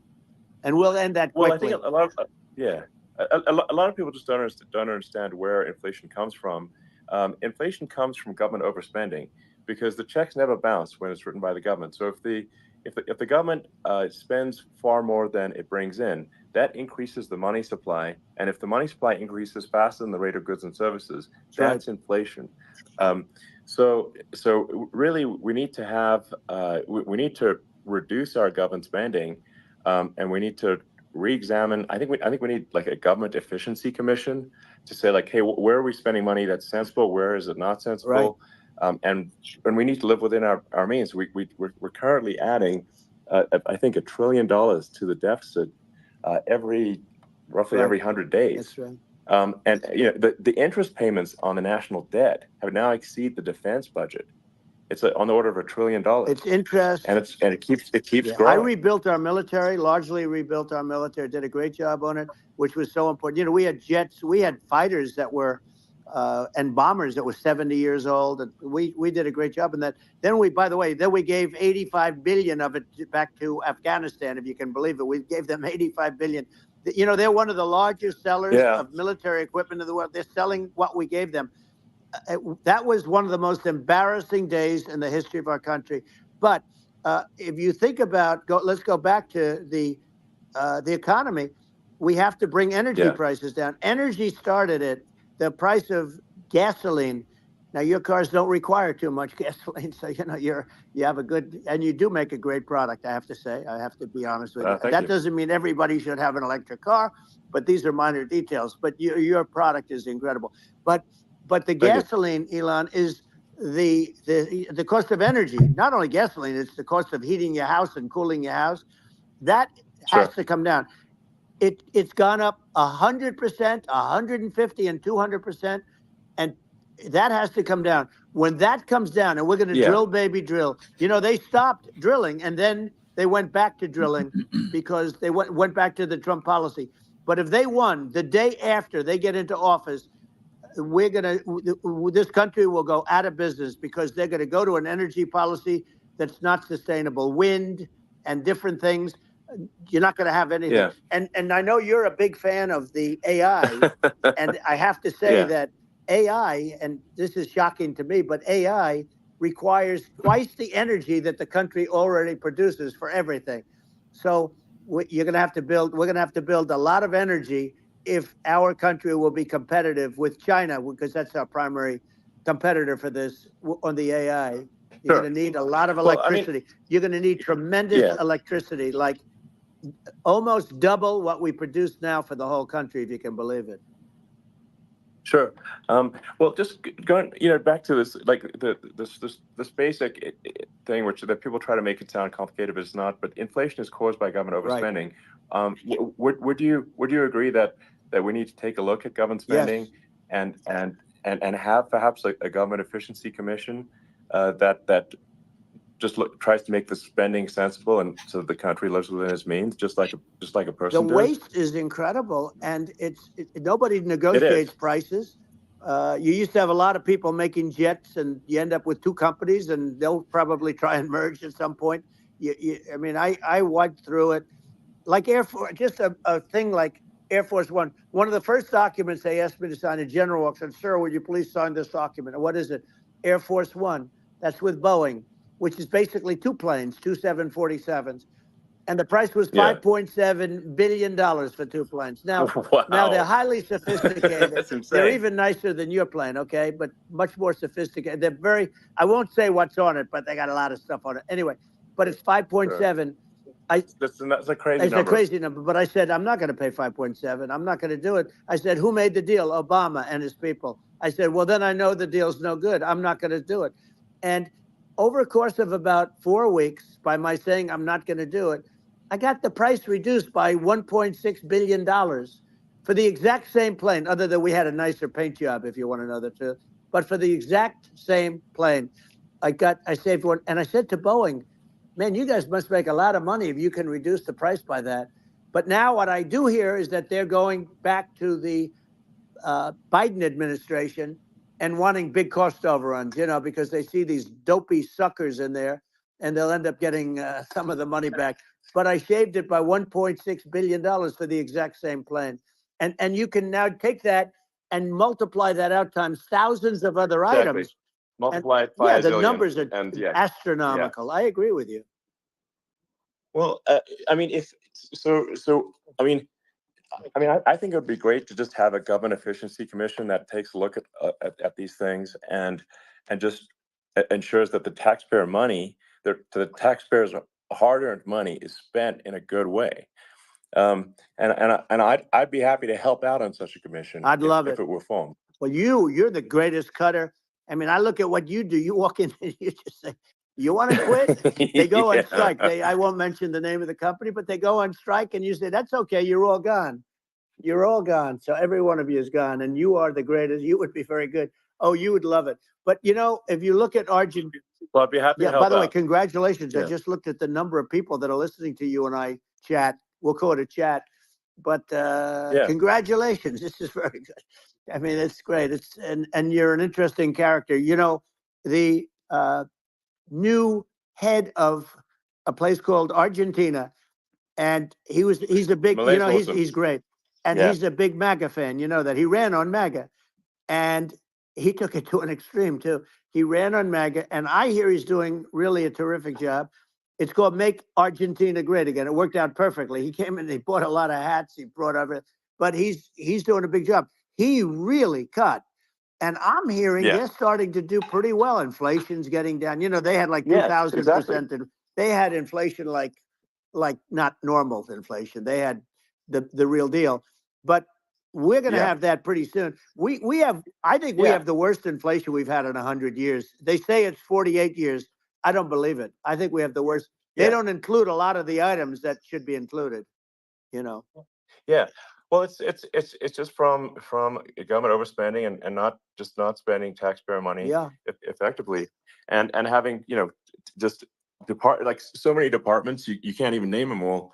And what Milei is doing is he's cutting government spending. He's simplifying things. He's having putting in regulations that make sense. And Argentina overnight is experiencing a giant improvement in prosperity. But it's also a lesson for the United States, which is that Argentina used to be one of the most prosperous countries in the world. In the 30s, 40s, and because of bad government policy, it ruined the country. And if you take Venezuela, for example, Venezuela should be incredibly prosperous. They have phenomenal reserves of everything, oil, everything, and it should be prosperous. But if the government's wrong, it impoverishes the people. And so I think we should not be complacent in the United States in thinking that and taking our prosperity for granted, because if with bad government policy, we can run the country into the ground. And that's just something people should bear in mind. Don't take prosperity for granted. Well, think of education. So we're ranked at the bottom of every list of the top 40. We're ranked number 40, number 38. Norway, Switzerland, Sweden, different countries are ranked good. Actually, China's pretty close to the top. They're a top 6 or 7. But we're ranked at the bottom, almost at the bottom, 38, 39, 40. In other words, horrible. And yet we spend more per pupil than any other country in the world. So we spend more. And what I'm going to do, one of the first acts, and this is where I need an Elon Musk. I need somebody that has a lot of strength and courage and smarts. I want to close up Department of Education, move education back to the states, where states like Iowa, where states like Idaho, not every state will do great, because states that basically aren't doing good now. You look at Gavin Newsom, the governor of California. He's terrible. He does a terrible job. So he's not going to do great with education. But of the 50, I would bet that 35 would do great, and 15 of them, or 20 of them, will be as good as Norway. Norway is considered great. You can name them. I mean, they're so good. Some of these countries are so good. But if you go into some of these really well-run states, we have states that don't know what debt is. We have states that have low taxes, no debt, everybody working. They're really well-run.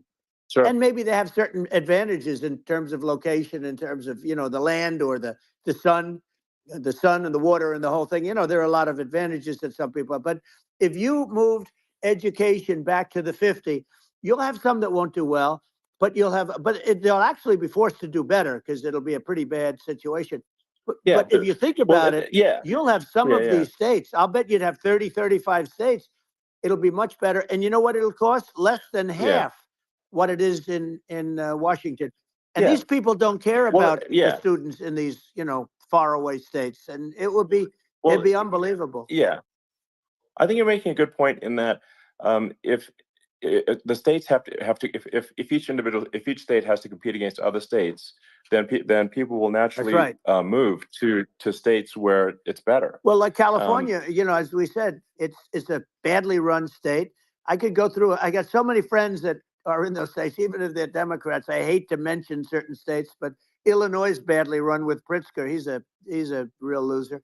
But some of these places are just badly run. But it's almost going to force them to run better, and they won't do it good initially. But you're not going to do worse than you're doing right now. And I would say that the cost, you would cut your cost by 50 or 60%. And you'd have a little monitor. You want to make sure they're teaching English, as an example. Give us a little English, right? Sure. Right. Yeah. No, but I mean, too much. I mean, some of these governors are doing so badly. I mean, they got so many people moving out of their state. They should get U-Haul Salesman of the Year award because they're driving so much U-Haul. It's actually amazing. It's just people moving out. Isn't it amazing to you as a businessman that they can even survive? Like Illinois. So many people are leaving, and you wonder, how do they survive? I mean, how do they survive? I saw where you left California and you moved to Texas. Texas does a great job. But, I mean, I just wonder, how do these states survive when big businesses, a big oil company just left California, as you know, and they moved to Texas. How do these big states survive when they lose so many businesses? And their taxes are already really high. The taxes are among the highest taxes. You almost wonder, how do they continue on? And in many cases, the governors don't do a good job, and they're crime-ridden places. You wonder, how do they continue to just go on? It's not a good situation. I think the only thing that's going to force some of these states to change is if they risk bankruptcy and they're not getting bailed out by the federal government. Right. Well, that's the only gonna thing that's going to get them to change. You remember the area in California where they had that, where I guess somebody had sticky fingers and they stole a lot of money, and they went into a form of chapter, and it was very nasty for a period of time. But now it's probably the most popular place in all of California. So at some point, something like that may have to happen. But the problem is, you can't penalize people that loan money to the state when you have incompetent people like a Pritzker. Look, the family didn't want him in the family business, and then he ends up being governor of Illinois. So what is he going to be? Is he going to be a great governor? And you have people. I could name every one of them. I got to know every one of these, and some are very good, and some are just horrible. Well, I think that the larger point here, too, as you're saying, like a lot of people are concerned about the economy. A lot of people are concerned about inflation, and inflation is effectively a tax on people that save money, and for people that are working day to day, it's just a form of taxation. And if we can solve the government spending problem, we'll solve the inflation problem, which means people will have a better standard of living, and that's a really big deal. Well, the people that got hurt worst are the people that did it the way they were taught to do it all through, their younger life and their young life and their whole life. The people that saved money and then they got no interest on their money and inflation destroyed them. And frankly, they were almost better off if they didn't do anything like that. I mean, those people have been absolutely decimated, and we're going to bring those people back and help those people. We've got to get the prices down. When I look at bacon costing 4 or 5 times more than it did a few years ago, when you look at some of the food products in grocery stores, people go, they can't believe it. They used to be able to buy a whole cart, and today, a lot of people just don't have the money. They go in and they can't buy anything. They look at it's sticker shock. They call it sticker shock, right? I think it really just comes, like I said, I think it just comes down to really, I guess, two things, which is that if you solve government overspending, you solve inflation, which improves living standards of the average person, and then if you deregulate, like have sensible regulations, so because a lot of the regulations are nonsensical and cause the cost to be extreme for no reason, but unless you've got effective deregulation, like Reagan did a great job on deregulation in the 80s, but it's been 40 years since we had anyone really. I mean, during your administration, we made some progress, but I think there's an opportunity to make, I think, radical progress with sensible regulation. And if Elon, those two things, those are the big deals. We set a record. We did more deregulation and more restrictions on all of the different businesses than any other president. Remember, I had the rule for every one we put in, you have to get rid of 10 or 12. And we did radical cuts on all of that. And a lot of that's being put back by this administration. And we did radical cuts on things that weren't necessary. But we were all set. We had the best economy ever maybe in the world. And then what happened is COVID came in and we had to focus on that. And nobody knew what it was. And I always say I got good marks on economy, good marks on military. We knocked out ISIS. We did so many different things. We rebuilt. But, I never got the credit that we really deserved on what we did with COVID. We never got the credit. But had that not happened, a gift from China, from Wuhan, came in from Wuhan, the Wuhan labs, and I always said it, and it turned out to be right. But had that not happened, we were set to start reducing debt. We were going to reduce taxes further. I gave the largest tax cuts, and we were going to reduce taxes still further for middle-income people, not only businesses. But we did it for businesses because they're the ones that's why we had the great job numbers. But we were set to really start reducing debt. And, we're sitting on the biggest pile of liquid gold anywhere in the world, bigger than Saudi Arabia, bigger than Russia. And we were going to drill, and we were going to make so much money. We were going to supply Europe with oil. I had stopped the Russian pipeline, and we were going to supply them with oil and gas. We were going to make a fortune. And then the COVID came in, and we really had to divert. Then what happened is when they came in, we kept a lot of businesses alive. If I didn't do what we did, we would have had a 1929 type depression. But the problem is when Biden came in, he got trillions of dollars and just started spending it stupidly. You didn't need it anymore. We got over that bad period where everybody was dying and feeling, it was just not a good period. Interestingly, during his administration, many more people died during his administration of COVID than during my administration, and we really got the brunt of it.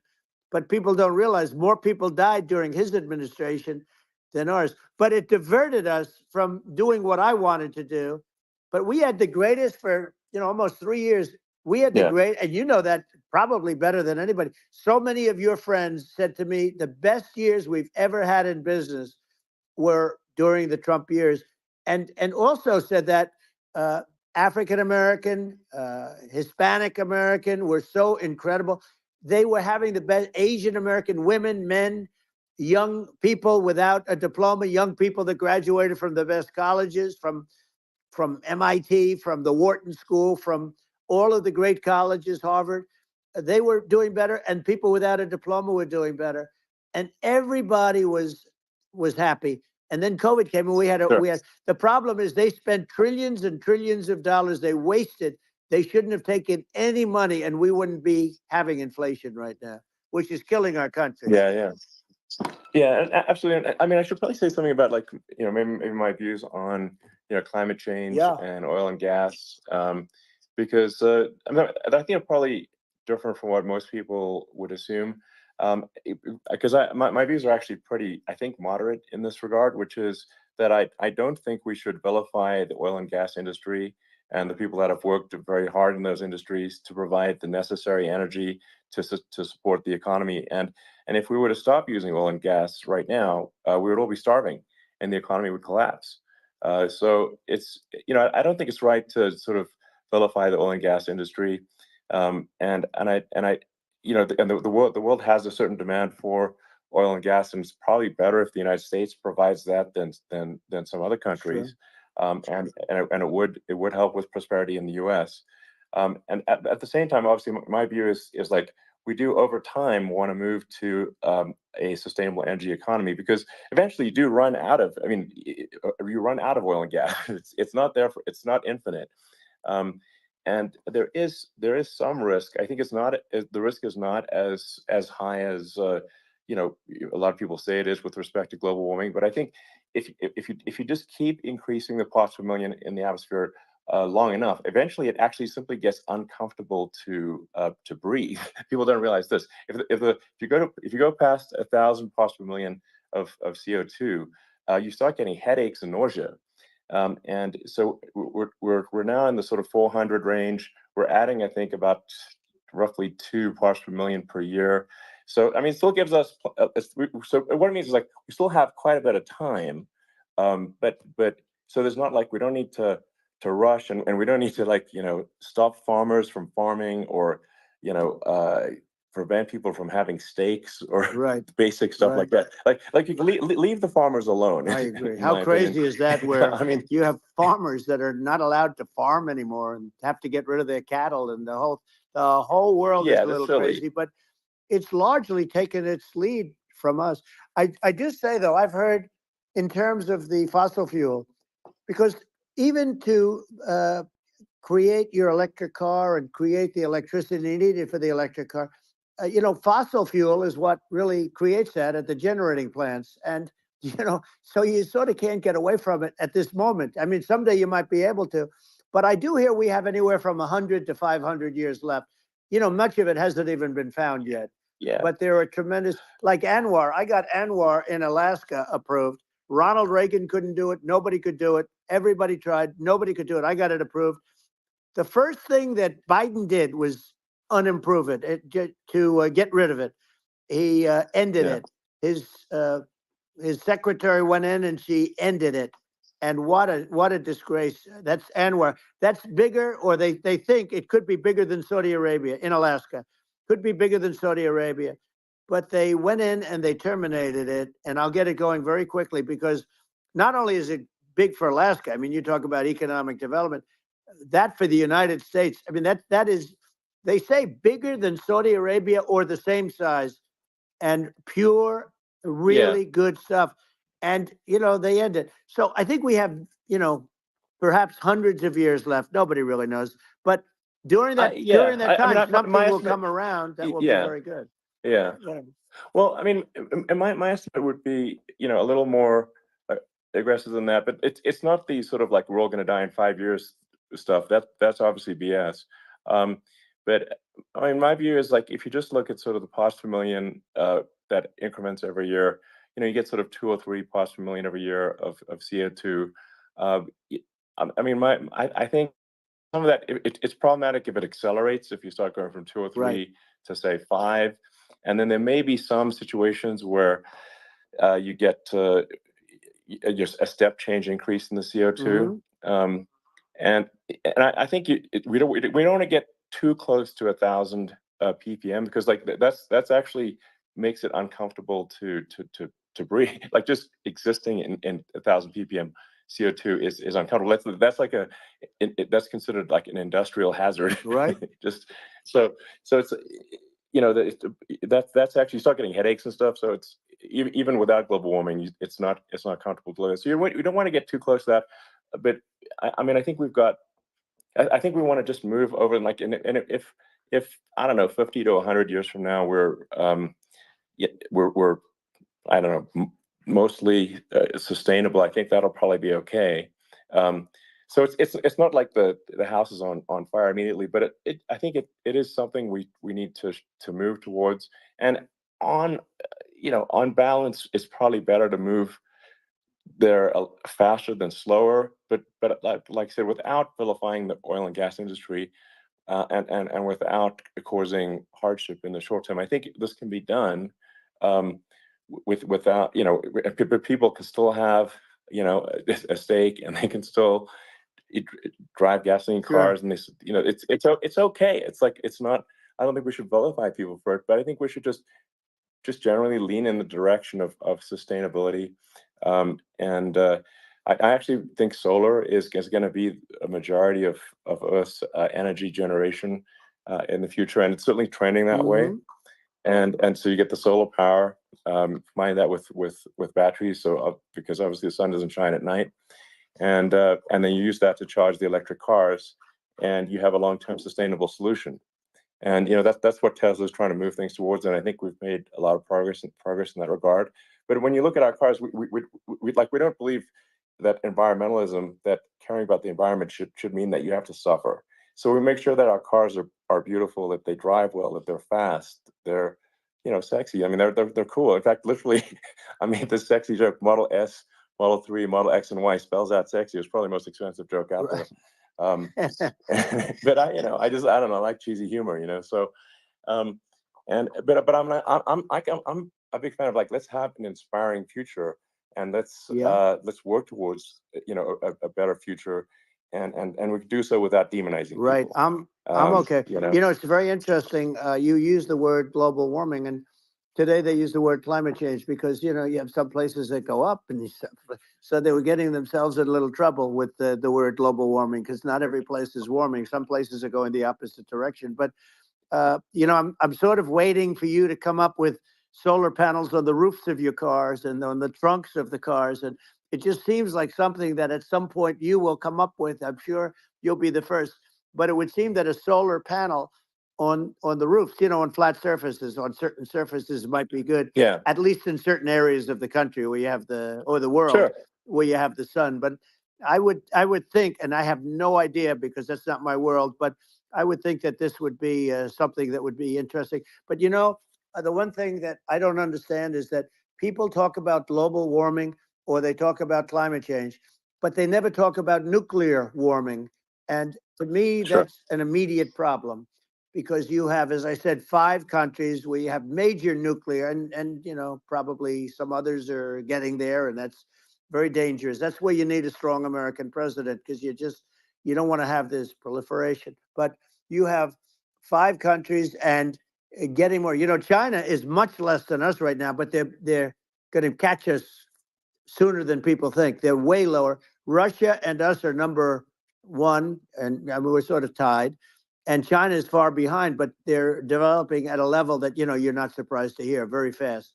They'll end up catching up, maybe even surpassing. But to me, the biggest problem is not climate change. It's not, and everything's a problem, but it's degrees.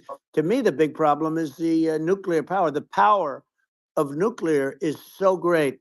And when I talk about I'll prevent World War III, I will. But the truth is that you have to, because this is no longer army tanks going back and forth and shooting at each other. This is a level of destruction and power that nobody's ever seen before.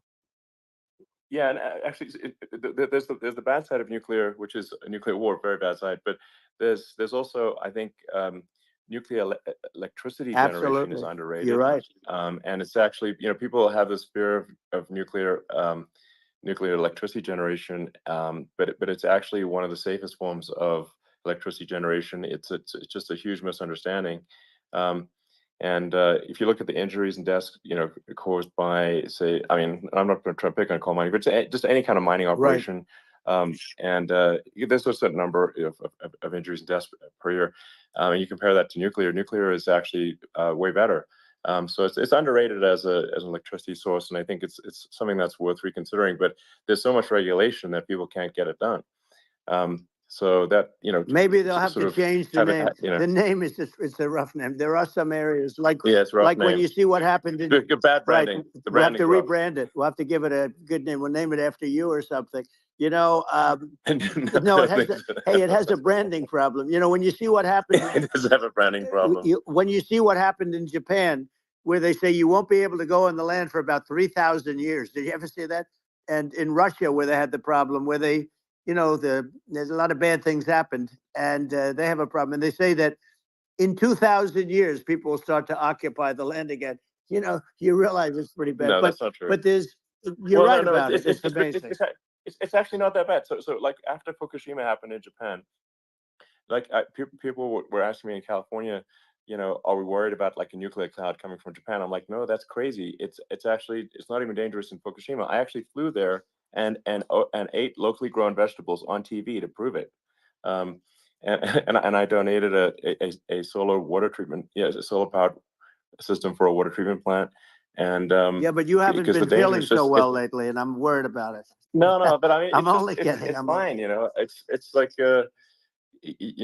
Hiroshima and Nagasaki were bombed, but now they're like full cities again. So right. it's really not something that That's right. So it's not as scary as people think, basically. But let's see. I mean, are there some other topics we should touch on? Like lawfare. I think we need to be concerned about what they've done to this country. Obviously, yeah.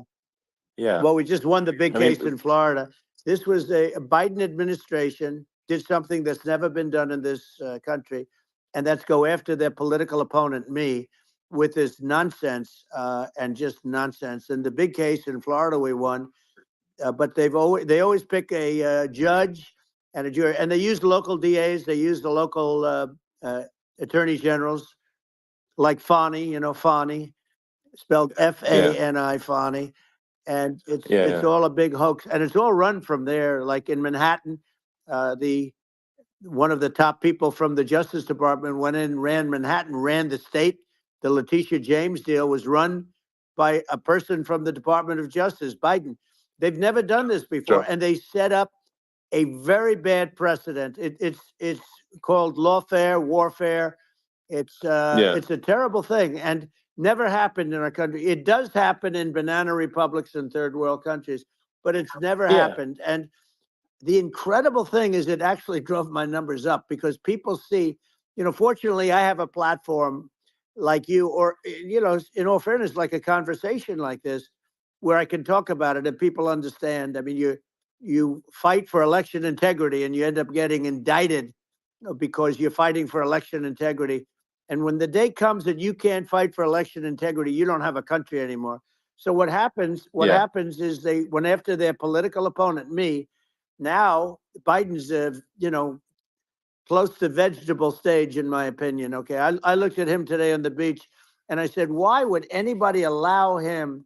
The guy could barely walk. Why would anybody allow him?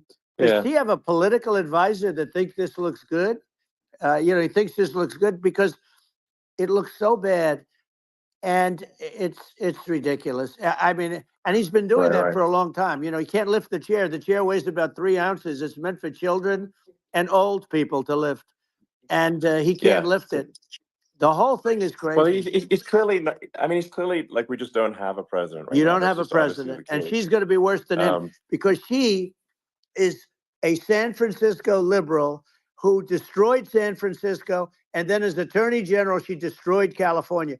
You talk about location, and we're talking about the sun and the water and all. There's nothing better than California. She has destroyed that. She was the original DA. She was the original in San Francisco. She was the original attorney general in California. What she has done to California is, well, you know better than I do. You just left California for a lot of those reasons. And what she's done with crime, with cashless bail, where you kill somebody. I mean, we have states there, you kill somebody and they let you out right away. I mean, you don't have to even put up, and then they never find the people unless they kill again, and then they let them out again. Our Yeah. country is becoming a very dangerous place. And she is a radical left San Francisco liberal. And now she's trying to protect. Now she's looking like she wants to be more Trump than Trump, if that's possible. I don't think it's possible, but she wants to be more Trump than Well, Trump. yeah.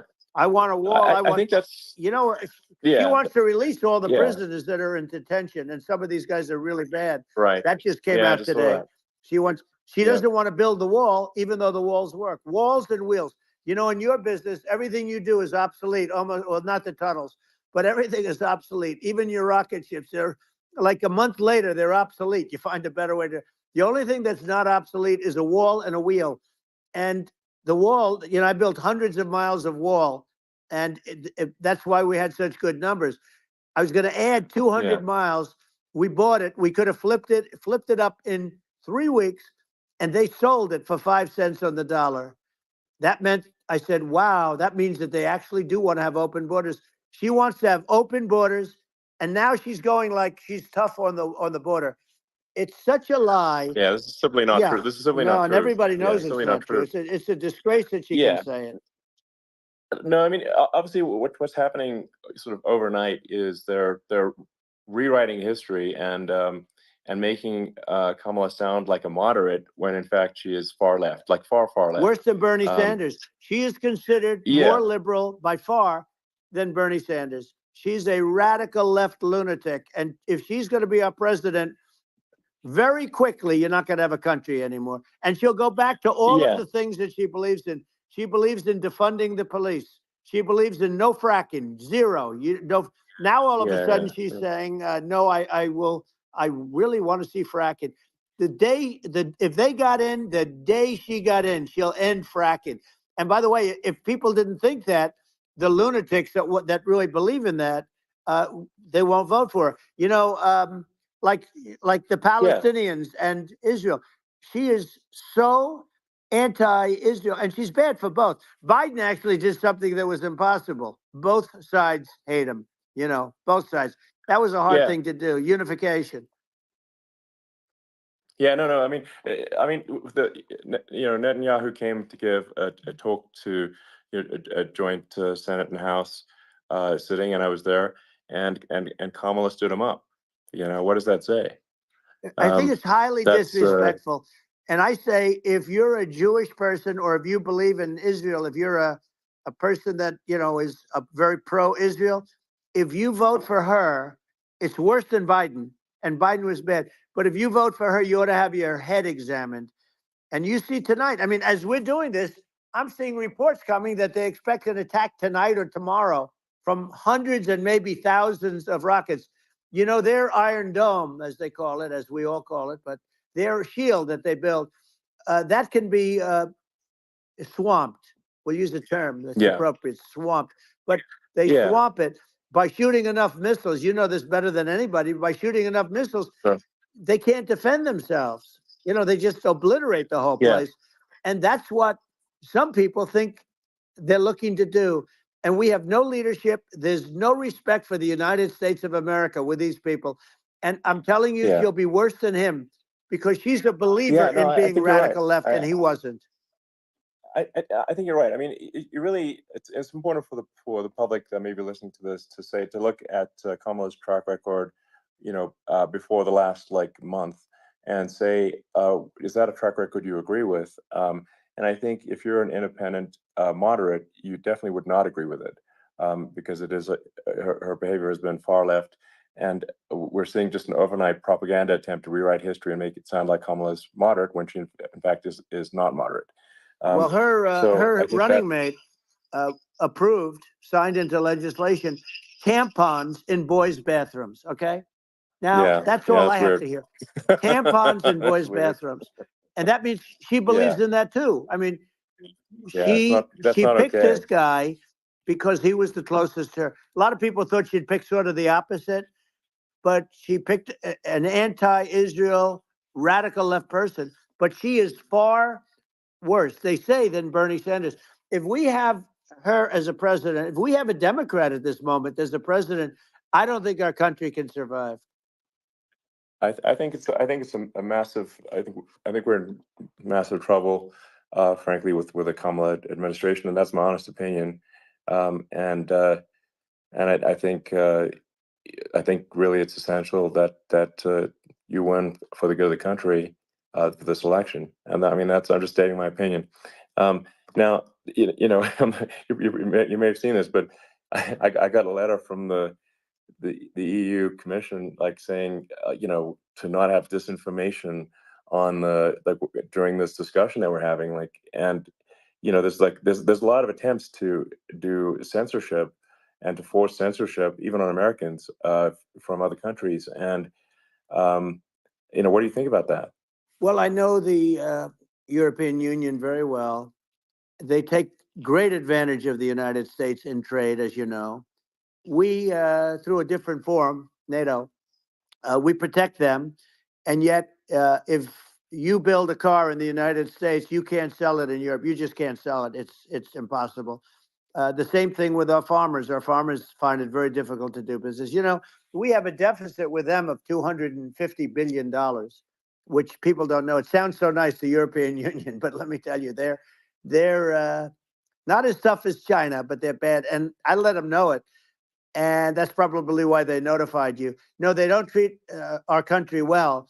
We defend them, with Ukraine. So we're in for 250 billion, and they're in for about 71 billion, and they have the same size. If you add up the European nations that, in terms of an economy, it's about the same size, wouldn't you say, as us? And they're in, and they're in much greater risk. They're right there. We have an ocean separating us from, in this case, the enemy would be Russia. Used to be for the Soviet Union, but let's assume they're close enough. And what happens is they're in for 70-something million. I think even less than that, billion, and we're in for about 250 billion, and it could be a lot higher than that. And I say, why aren't you going to equalize? Why aren't they paying what we're paying? And they're in much more, it's much more important for them because of the fact that, they're right near there. I mean, they're all sort of in that location. We're not. But they should, and I did it with NATO. There were only 7 countries that were paid up in NATO out of 28 at the time. And the United States was the United States was subsidizing NATO, tremendously subsidizing NATO. And I said, I went in and I said, you got to pay up. If you don't pay up, we're not going to defend you any longer. I took a lot of heat, but you know what happened? Billions and billions of dollars came flowing in. And I think a lot of the public isn't aware of the fact that the United States pays a disproportionate share of the NATO expenses. And then we get taken advantage of on trade. So think about it. Well, I mean, the point of NATO is defending Europe, and it's it's like, then okay, well, why is the United States paying disproportionately more to defend Europe than Europe? That doesn't make sense. That's unfair, and that is an appropriate thing to address. Well, when you talk about cost cutting and savings and everything else, I mean, honestly, look, there's nobody that feels worse about the Ukraine situation than I do, because I know it would have never happened. I know Zelensky.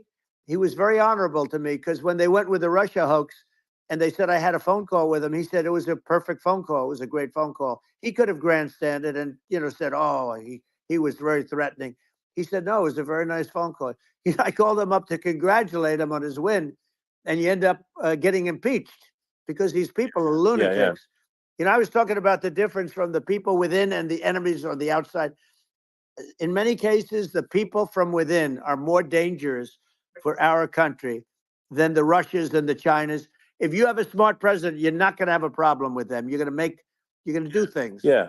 Now, they've taken advantage of absolutely. us incredibly, but you're going to do things with the right person.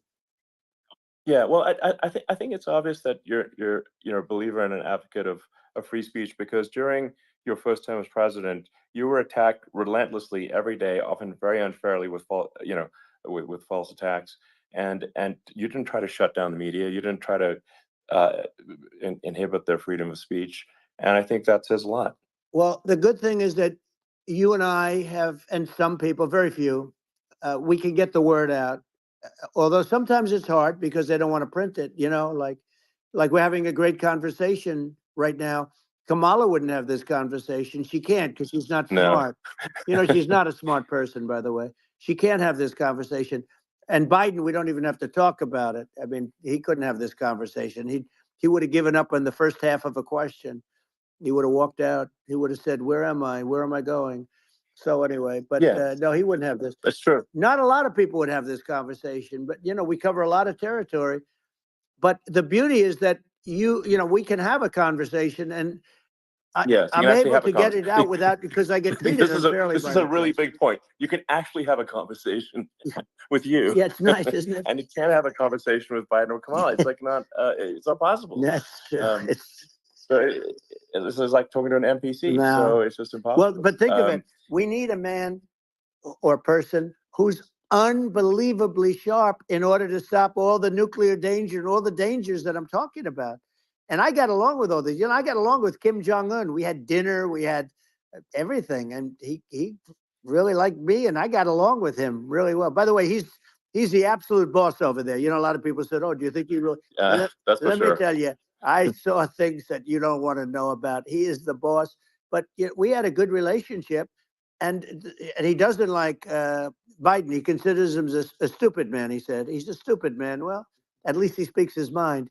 But in this country, you're not sort of allowed to say it, but I guess you are. You should be allowed to say it if it's true. But we need smart people, and we need people that have an ability to lead. And she doesn't have that ability. Can you imagine? Now, Chairman Xi very well. Can you imagine her and him negotiating, or even standing together? It is, the whole concept is ridiculous. She is terrible. She's terrible. But she's getting a free ride. I saw a picture of her on Time Magazine today. She looks like the most beautiful actress ever to live. It was a drawing. And actually, she looked very much like our great First Lady, Melania. She didn't look like Camilla. That's right. But of course, she's a beautiful woman. So we'll leave it at that, right?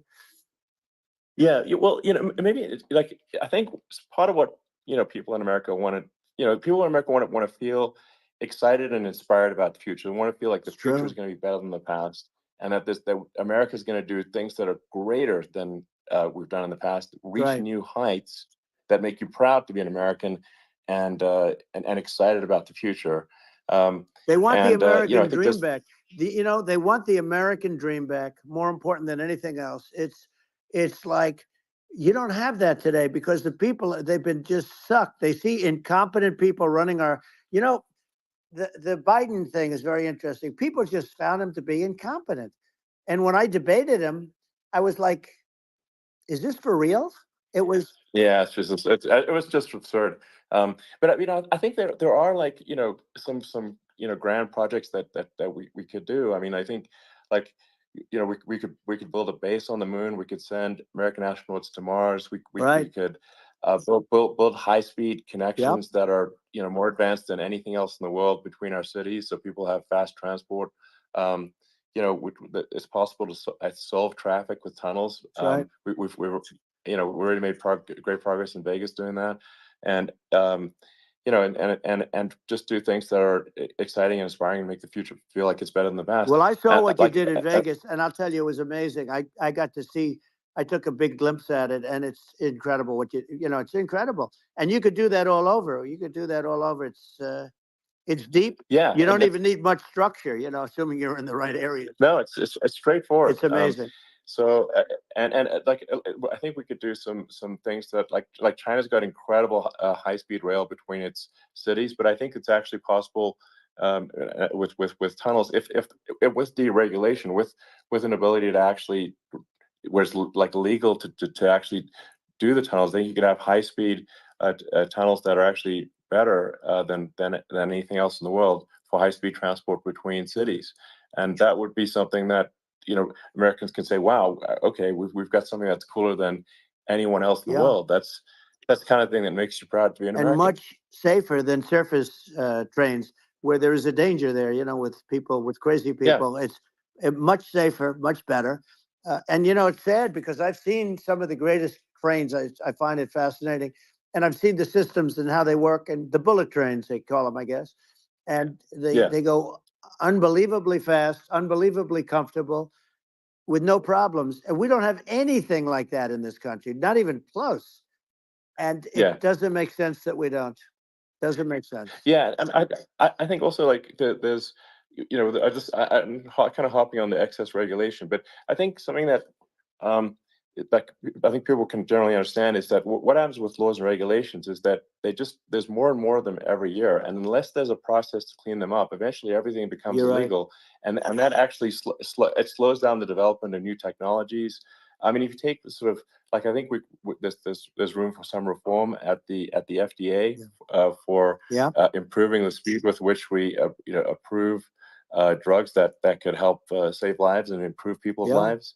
And I worked very hard on that. you know, We got that down to the lowest number ever, and we got therapeutics approved in the FDA that people can't even believe the speed. But I took them on. I don't think they like me too much, but I got things approved in the FDA at numbers that they wouldn't believe. And it's a very bureaucratic group. Actually, it's a fine group of people in many cases. I got to know a lot of them, but I was pushing them really hard for Regeneron, for so many different things that were really pretty amazing. But the FDA takes too long. It's 12 years to get a product approved. I got it down to 4, and I got some things done very quickly. But it's really something that is going to have to be worked on because it takes too long.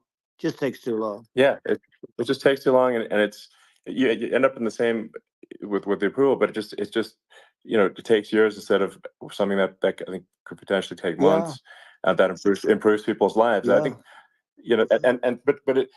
I just wanted to hop on this point that like there has to be an active process for reducing rules and regulations, because otherwise they just keep building up every year, and you get like hardening of the arteries, and eventually everything's illegal or takes forever, and then we just ossify as a society. We can't make any progress, and it's a really big deal. Elon, just getting back to the FDA for 1 second, I got something done called Right to Try. This is where you can go in, and if you're terminally ill, you can use a space age, medicine or whatever it may be. We have the best doctors, the best labs in the world. We really do. But people would go to other countries because you couldn't use the product, even if they thought it worked, because it's going through the FDA. I got it approved where you can, you basically, look, nobody wanted, the doctors didn't want it because of the liability. The country didn't want it, our country, because they didn't want to get sued. These are people terminally ill. The insurance companies didn't want it, and the pharmaceutical companies, nobody wanted it. I got everybody into a room, and we came up with an agreement that you won't get sued. And also, they didn't want it on their record. If somebody's terminally ill and they die after taking a drug, they didn't want that on their record. So we set a separate list. If somebody was, so it wouldn't count as a negative. Okay. And as you know, we got it done. We have saved Right to Try. They've been trying to get this done for 58 years. And it sounds simple, but it wasn't, because the insurance companies, nobody wanted it, but we got it done. Somebody you sign a document that you're not going to sue the insurance companies, the country, you're not going to sue anybody. And we got it done, and we're saving tens of thousands of lives. Right to Try. Hopefully you never need it, but if you do, you don't have to travel to Asia. People, if they had money, they go to Asia, they go to Europe. If they don't have money, they go home and die. That's what happened. They'd go home and die. Well, I mean, and actually, to give Europe some props here, it's like if a drug is approved in Europe, which has a crazy amount of regulations, it should obviously be approved in the U.S. I mean, they get more regulations than we do. So why would a drug be approved in Europe and not in the U.S.? That's crazy. Well, we did it. We did something that really, they've been trying to do it for 50 years, and they just couldn't get it done, and I got it done. And it's really something. But you're right. Some people go to Europe because a drug isn't approved here, but it's approved in Europe, and it's a drug that, generally speaking, would work. It's pretty crazy. Absolutely, you're right. And I think so long as people are properly informed of the pros and cons, and like these are the risks, these are the risk, and like you make your own decision. That makes sense. Well, I think just in sort of closing up, and by the way, I'm looking at the numbers. You got a lot of people listening.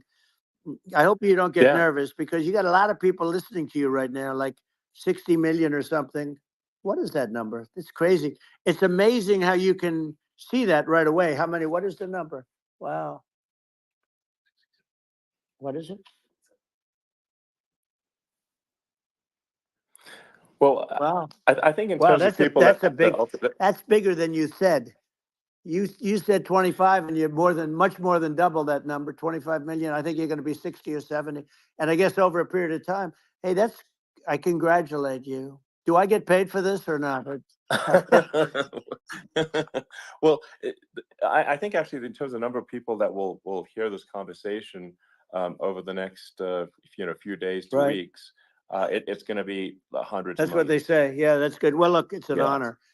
I just asked this: are you better off now, or were you better off when I was president? Nobody's better off now. People, we put out polls on that, and nobody's better off now. Inflation has killed it. And they also feel very unsafe. You look at what's going on with a lot of different things. You look at the riots we had at the Yeah. colleges over, I mean, it's ridiculous, but Right. all of the riots, they just feel unsafe. And now they really feel unsafe because you have a new form of crime. It's called migrant crime. I call it Biden migrant yeah. crime. Maybe I'll call it Well, Kamala migrant crime. But I mean, with all these things, I always try to get to the ground truth by just asking people. And my mom lives in New York, and I was like, Mom, do have any of your friends, been attacked or assaulted? And she said, yeah, 3 of her friends in 3 separate Crazy. incidents were assaulted just in recent months, just walking around the streets of New York. And I said, well, what happened to the people that assaulted them? Oh, nothing. They got away. Like, and they just know they that always get away. nothing's going to, and they don't even bother reporting it because they know that they're not going to, people are not going to get prosecuted. They just let, violent criminals out in New York. The with- only with one that zero gets bail. prosecuted is Donald Trump. They prosecute Trump. Yeah, I mean, it's just obviously messed up. Oh, it's terrible. If violent criminals are being getting off scot-free, and meanwhile the New York spending massive resources prosecuting you, and it's like, what's this? And I think the sort of sensible public looks at this and says, what the heck's going on here? This is obviously abuse of the legal system. The legal system is supposed to be protecting the public right. from violent criminals.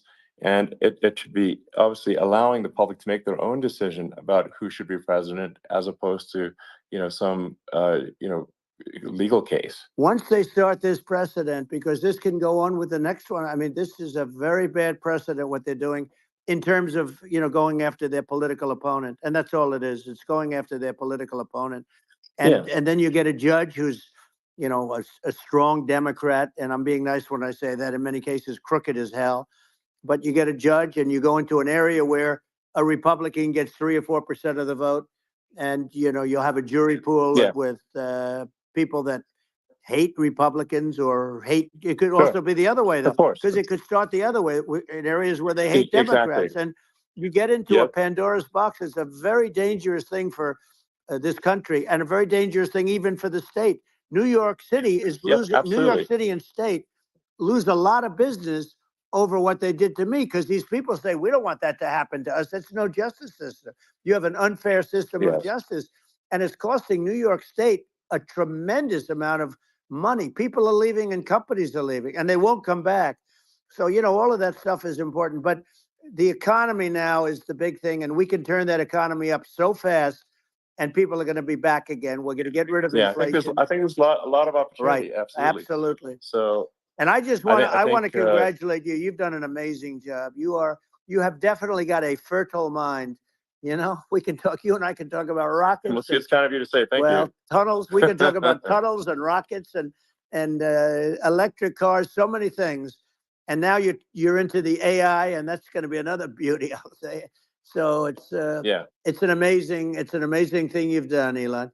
It's an amazing thing, and I congratulate you. I mean, thank you. And I just say here, here's to an exciting, inspiring future that people can look forward to and be optimistic and excited about what happens next. And that's the kind of future that I think you will bring as president. And that's why I endorse you. Well, I appreciate that. That endorsement meant a lot to me. Not all endorsements mean that much, to be honest. Your endorsement meant a lot. And, we have a phrase, make America great again. It's pretty simple, but it really says that we want to make America great again. And we can do it. We can do it now. But if we were going to suffer another 4 years like we've suffered for the last 4 years, I'm not sure the country can ever come back. That's how bad it is. It's so bad. We have to I do a think lot I of think things. that's a very real Yeah, risk. it's a big That's risk. a very real risk. Yeah.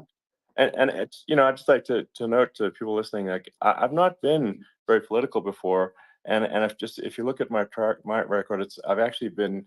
I'm not like some, so they try to paint me as like a far right guy, which is absurd because I'm like making electric vehicles and solar and batteries helping with the environment, and I actually I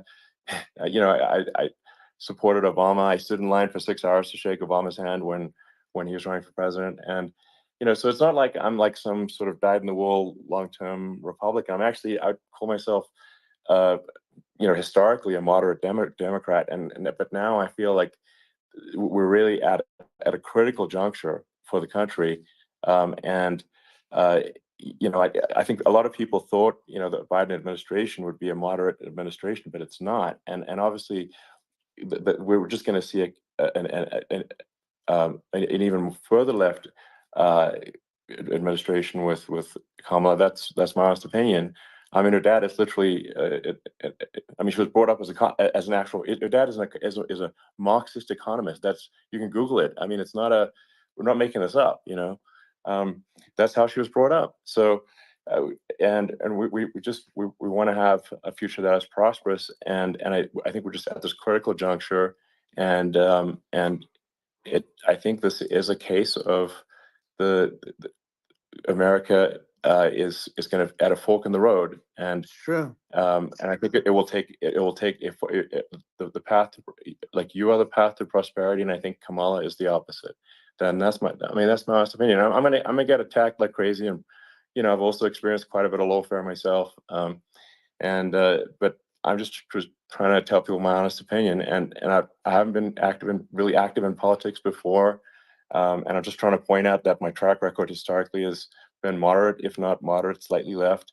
And so this is to people out there who are in the moderate camp to say, I think you should support Donald Trump for president. And I think it's actually a very important junction in the road, and we're in deep trouble if it goes the other way. Well, I want to thank you, and I actually always did think of you as somewhat left. I must say that. So it's Yeah. even more of an honor to have your endorsement. I know how strong you feel about it. But when you think of her, San Francisco 15 years ago, I had a great friend, Bob Tish. He said it's the greatest city in America, and now it's almost not livable there. And California likewise. And she was involved in the destruction of San Francisco and the destruction of California. And she will be involved in the destruction of our country if people are so unwise as to elect her. And I hope that doesn't happen. And I hope the elections are going to be run honestly. And we're going to turn this country around. We're going to do things and we can do it fairly quickly. And we have to get rid of the criminals that have been, given to us by other countries as they laugh. They laugh at us. They think we're stupid to accept these people. These are radical, stone cold killers in many cases and terrorists. And they're in our country by the hundreds of thousands. Yeah. And we have to take them out. Yeah. I mean, if I could summarize it, perhaps, I think these are issues that I think most people in America would agree with, which is that we want safe and clean cities, we want secure borders, we want sensible government spending, we want to restore both the perception and reality of respect in the judicial system, stop the lawfare, and I think that's like, and how are those even right-wing positions? I think those are that's just common sense, and that's I mean, would you agree with that? 100%. I don't understand, the whole, they call it progressive. They don't like the word liberal anymore, but call it liberal or progressive. I don't understand how somebody could say that it's okay for them to empty prisons into our country. And again, I told you their crime rates all over the world are going way down, which makes sense. In fact, the next time what we'll do is if something happens with this election, which would be a horror show, we'll meet the next time in Venezuela because it'll be a far safer place to meet than our country. Okay. So we'll go, you and I will go and we'll have a meeting and dinner in Venezuela because that's what's happening. Their crime rates coming down and our crime rates going through the roof. And it's so simple. And you haven't seen anything yet because these people have come into our country and they're just getting acclimated and they don't know about being politically correct, law enforcement or lack of law enforcement. And our police, I have to just end with this. We have great police. We have great law enforcement, but they're not allowed to do their job. They have to be able to do their job without being destroyed. Well, absolutely, and it's obviously demoralizing if you're a police officer risking your life to arrest violent criminals who could kill you and do kill you sometimes, and then you arrest the violent criminal, and then the DA doesn't prosecute and that's let the guy out. Right. Well, then like why should a police officer risk their life to arrest a violent felon? Well, even worse, Elon, if nothing's going to happen. Even worse, they prosecute the police officer. They go after it and they prosecute the police officer, and they take away his pension. They take away his job. He loses his family. He loses his house.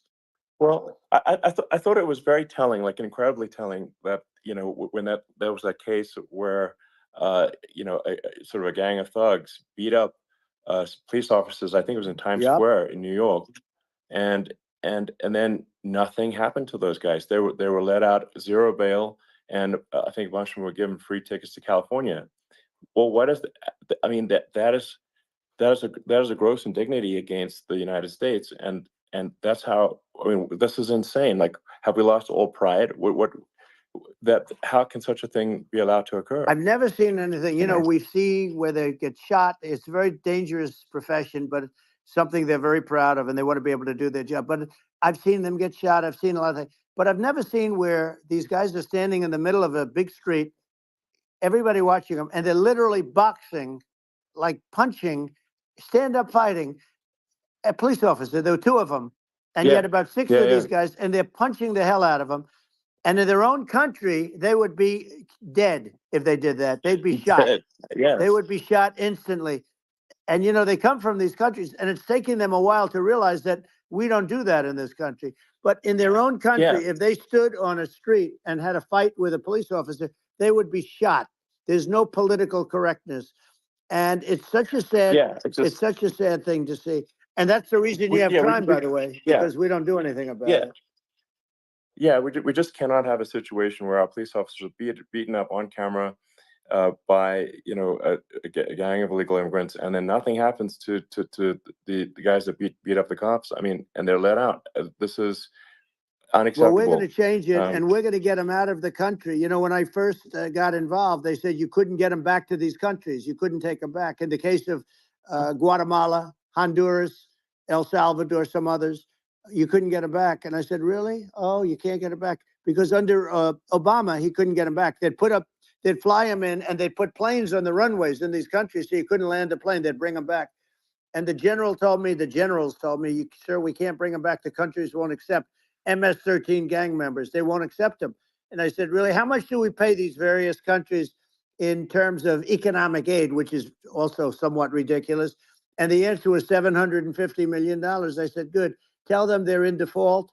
They're delinquent. We're not paying them anymore because they won't accept it. And you know what happened? They all called me, every one of them. They said, we would be honored to take them back, sir. We would be honored. It was so easy. But it's one of those things. And we got them back. We took in so many, the MS-13 is probably the worst gangs in the world. They're the most vicious, violent. We took them out of here by the thousands and got them out of here. And their countries took them back. And because I said, you're not getting any more economic aid. And once I said that, they were nice. They wouldn't take them back for Obama. They wouldn't take them back for anybody. And now we have a problem because we have this guy, and they don't take him back anymore with Biden because they don't respect him.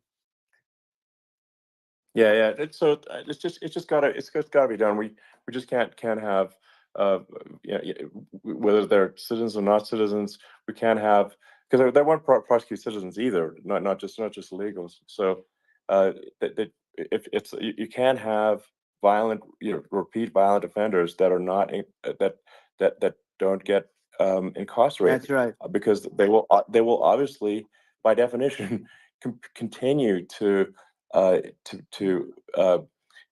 people. And I think where part of this comes from is that there's and I do sort of consider myself liberal in some ways. I mean, it's just that you want to have empathy for Right. people. Obviously, you want to have empathy for people. I totally agree with that. You want to have empathy, but you also have to have empathy for the victims of the criminals. And if you just have empathy for the criminals, it's actually shallow empathy. It's not real. You're not thinking. You have one layer deep empathy. You got to say, like, what if you don't incarcerate this person?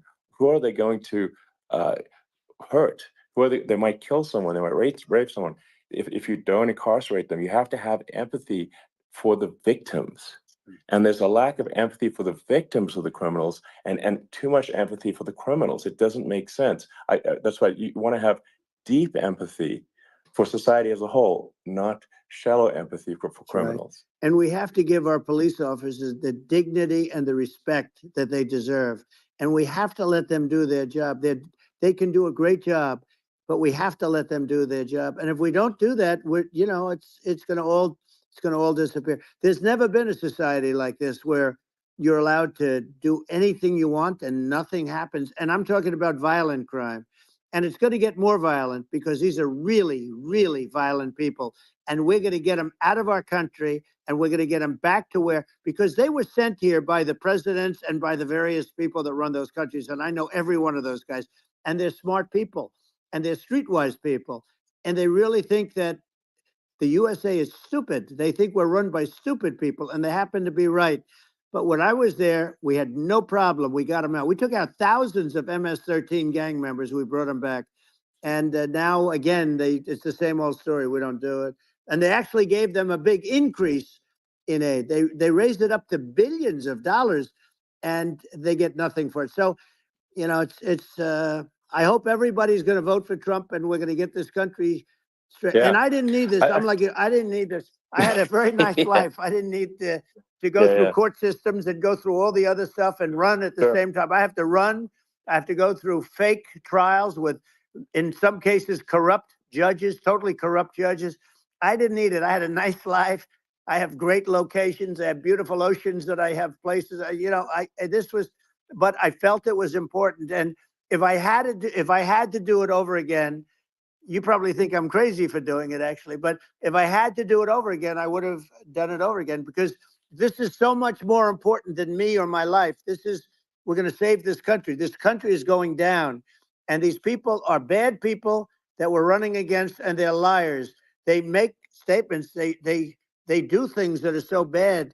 They say they're going to make a strong border. They say they've been great on the border, and they've been the worst in history. They say they're going to stop crime. The facts speak for themselves. It's so incredible. Speak for themselves. Like it's got to the point where people just don't even bother reporting crime in a lot of cities because they know nothing is going to happen.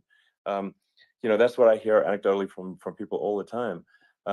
So it's just my values. I'm just saying to people out there, like the things I think are important for the future is like we've got to have safe cities, we've got to have secure borders, we've got to have sensible spending, and we've got to have deregulation, and so we can have a prosperous future. And then we want to have some exciting, sort of moonshot projects that people can get fired up about.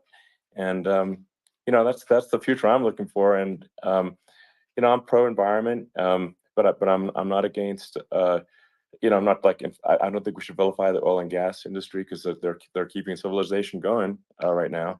And but I do think we want to move at a reasonable speed towards a sustainable energy economy. Those are my values, and I think and so I mean that's why I'm supporting you for president. Well, I appreciate it. We're going to give incentive to companies to come into our country, not to leave our country. We're going to be giving tremendous incentives. We want companies to build here, not to build in other locations. And we want to create jobs.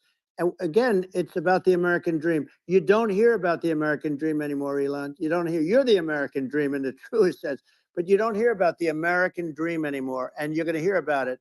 People, they need that incentive to go out and do it. And they're going to love their lives. I mean, they're going to look forward to getting up in the morning and going to a job that they love, not a job that they can't stand, or not any job at all where they have no money, where they literally have no money. And then they end up with violence and lots of other problems. No, we're going to do some great things. And I learned a lot in the first. We had a great economy and all of that. We rebuilt the military. We did so much. But I also learned the best people. I learned the good people, the smart people, the dumb people, the people that can do things, the people, you learn. When I first came in, I tell people I was in Washington, D.C. only 17 times, according to the fake news media. I was in 17 times. I never stayed over. And you don't know people. You rely on other people to give you names, and then you realize the people you relied on weren't so good. Now, we had great people, but we also had some where I wouldn't have, used them had I known. Now I know everybody, and I think we're going to really turn things around fast. We have no choice, otherwise we're not going to have a country. And I really appreciate this. To me, it's been a lot of fun being with you. You're an amazing guy. You've done an incredible job and a great inspiration to people. A great inspiration, and I hope you keep going and just continue to do well. And we're going to have a big election coming up. And I think November 5th will be the most important day in the history of our country. I think that election will be the most important election. And I think it'll end up being maybe the most important day in the history of our country, because if we don't win, I just feel so sorry for everybody. No, I think we're at a fork in the road of destiny of civilization. And I think we need to take the right path, and I think you're the right path. So I think that's what it comes down to. Thank you very much, Elon. It's a great honor, and we'll do it again sometime. And it's been really fun, and I hope you got a lot of viewers. I hear you got a lot, but I hope you got a lot. I know you got a lot of them. So I appreciate it. I'll see you soon. All right, sounds good. Thank you. Thank you, Elon. Thank you very much. Bye.